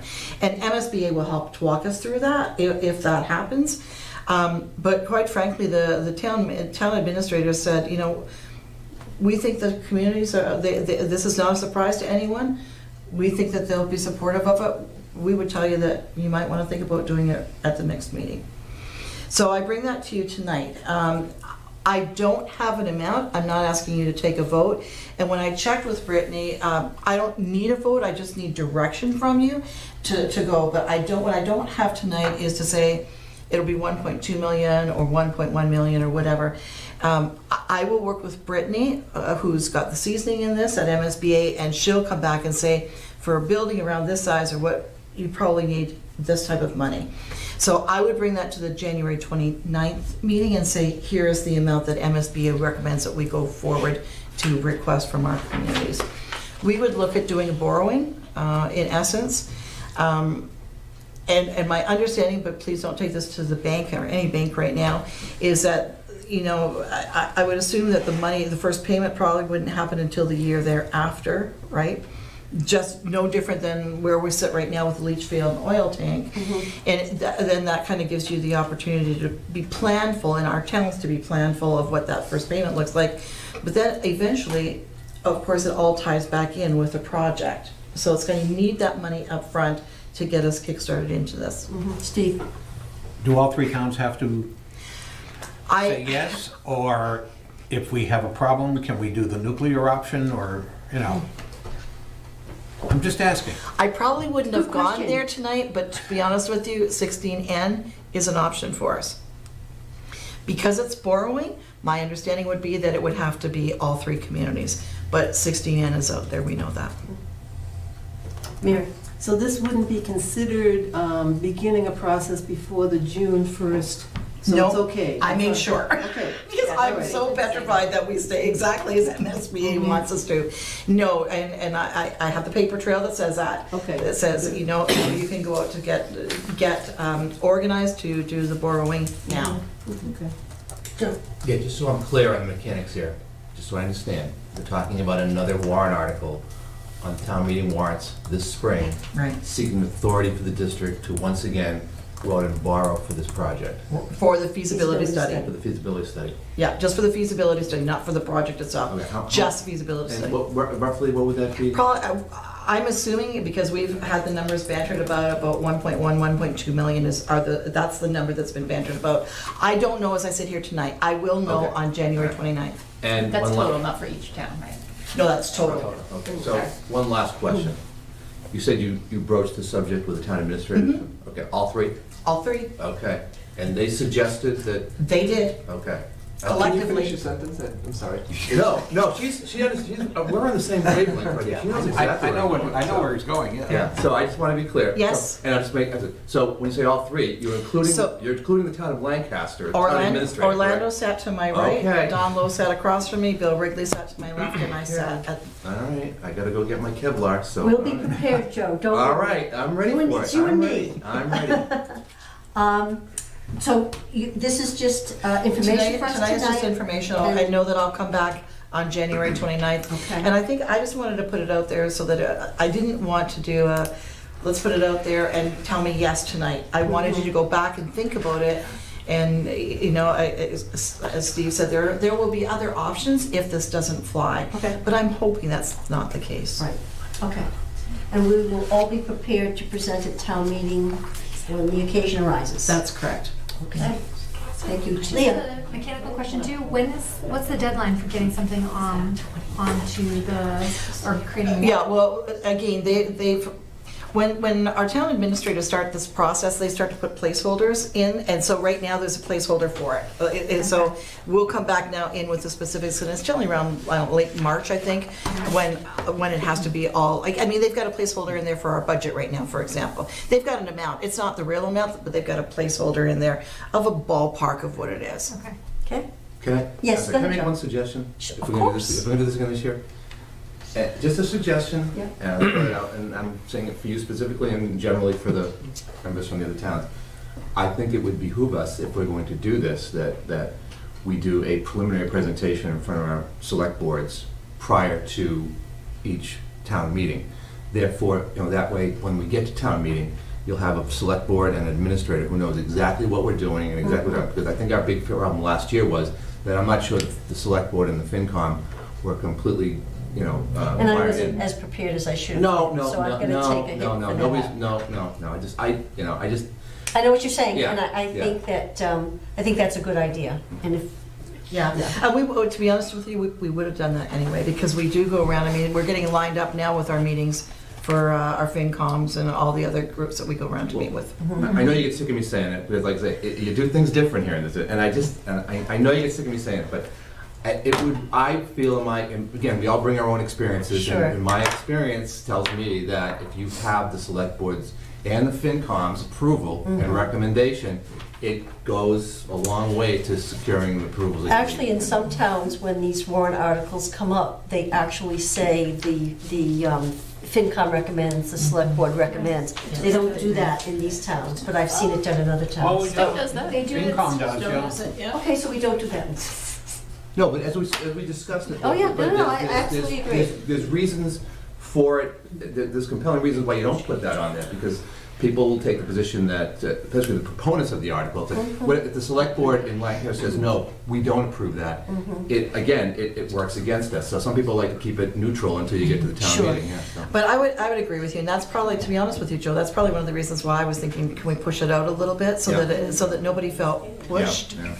But I respect what they bring to the table, and I think that they've got a pulse on their communities. Okay. I'm getting excited now for town meetings. Okay, are we ready to Talk to move? your husband, if this is your life. Well, my husband goes to bed at 7:30 at night, and when we He's were been in looking- bed for an hour and 45 minutes. But when we were looking for another Lancaster rep, I said, you could be it. He said, well, the meetings would have to start at 4, they'd have to be over by 7, and I get to say whatever I want. And I don't think it would be interesting to view on television, but I don't think he could meet the high standards that we have set in terms of discourse. Enough said, let's move on. So we're ready for our subcommittee reports. Mr. Rubinstein. I really have no report tonight. We don't even have a preliminary budget, Okay. except, some strange number. Okay. We did have our session on the 18th of December. Yes. Where we went over some of the concepts and some of the ideas, and some of the Orientation. things of the of how the process works. Yeah. And my only hope is that when they bring in their first budget, that's what it is. We don't have to spend time for I would meetings love and that. meetings and meetings. I would love that too. That would be wonderful. Yes. Yes. Hold that Thank thought. you. Thank you. Personnel. Personnel met on January the 8th, where we took our first deep dive into the communication plan. I believe we're going to meet once again just as a committee, and then invite the superintendent to join us to go into further detail about sort of our mutual perspectives. Okay, thank you. Policy. Okay, so the policy subcommittee met on January 6th.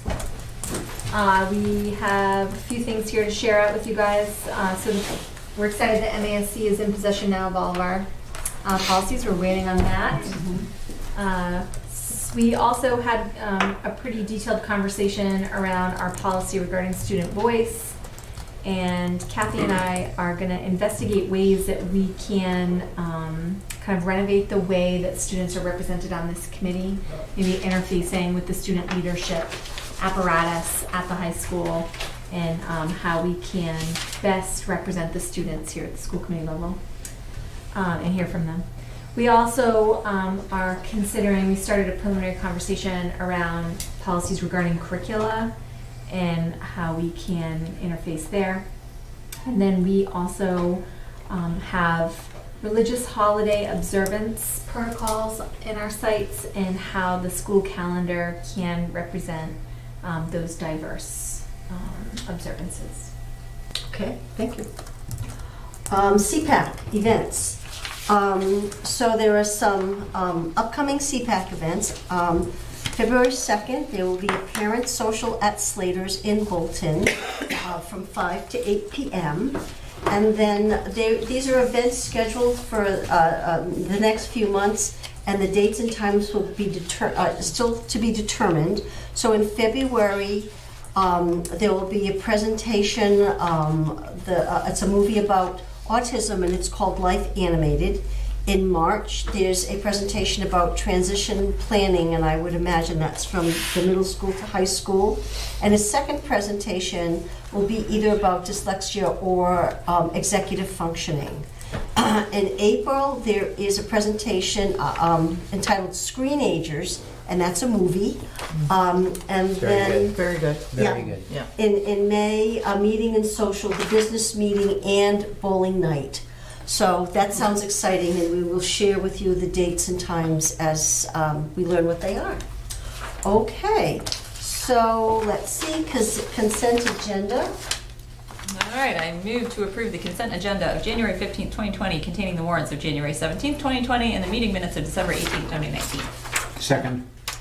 All in favor? Opposed? Abstaining? Abstain? Oh, I'm sorry. There's Okay, a person who wasn't at the meeting. okay, Yep. thank you. So one abstain. Yep. All right. Items to be considered for next and/or future agendas. Special education, it would be nice to hear from Kyle and Ross about their programs. If I'm looking at the parking lot, just real quick, the regional agreement will be the 29th of January. So school calendar evaluation, that just went out, and we'll need to get the report in about that. We did the preschool and extended day fee review, so you can cross that out. So discussion on school committee policy on responding to constituents, that's something we still have to discuss. Building rental rates for a future agenda. Student voice will be ongoing, but that's for a future agenda. And then the college report card. So those are the things in the parking lot, some of which we ticked off, and others we will, like I said, I will get a sense what our priorities are in terms of scheduling them. Yeah, I see. Sorry. Just being helpful. You are always very helpful. Don't forget, we have our budget workshop on January 25th. We start at 8 o'clock, and there are always food and beverages right here. Food and beverages for us. And then the WCSA, what does that stand for? That's the Worcester County Superintendent's Roundtable. And we have our annual scholar luncheon, and Walter was our scholar this year. He's a fabulous young man, and so we always recognize him at our meeting. So he'll come in just for a few minutes just to be recognized and acknowledged. Okay, and we have the business manager report, extended day camp update, employee insurance update, and an update. Is it a presentation on vaping? Or an update, or what are we doing with vaping? You know what, I'm going to have to check with Lisa on that, to be honest with you, because I'm not sure what her thinking was on And that. just to reiterate, Mary will be doing a presentation on the regional agreement. I have that and, down, yeah. Okay, great. We also need MSBA on there again, because we're going to talk about add that. MSBA onto that. Yeah, the feasibility study funding. Okay, I have down for February 12th, school committee goals update, and I will send out information to folks about that. Some of the things that the PSC is doing with the communication plan, and Leah and I are doing with policy. We'll be giving more specific updates about it. Steve, I think you've met your goal of the budget and warrant orientation for new members. Yes. So I will look and see if there's anything else on your list. Okay. Okay? So that'll be on February 12th. So is there anything else before I ask for a motion to adjourn? May I have a motion to adjourn? So moved. Second. Second. All in favor? Thank you so much, everyone. Thank you for your attention and everything. Good night. My kid must have killed in the band concert.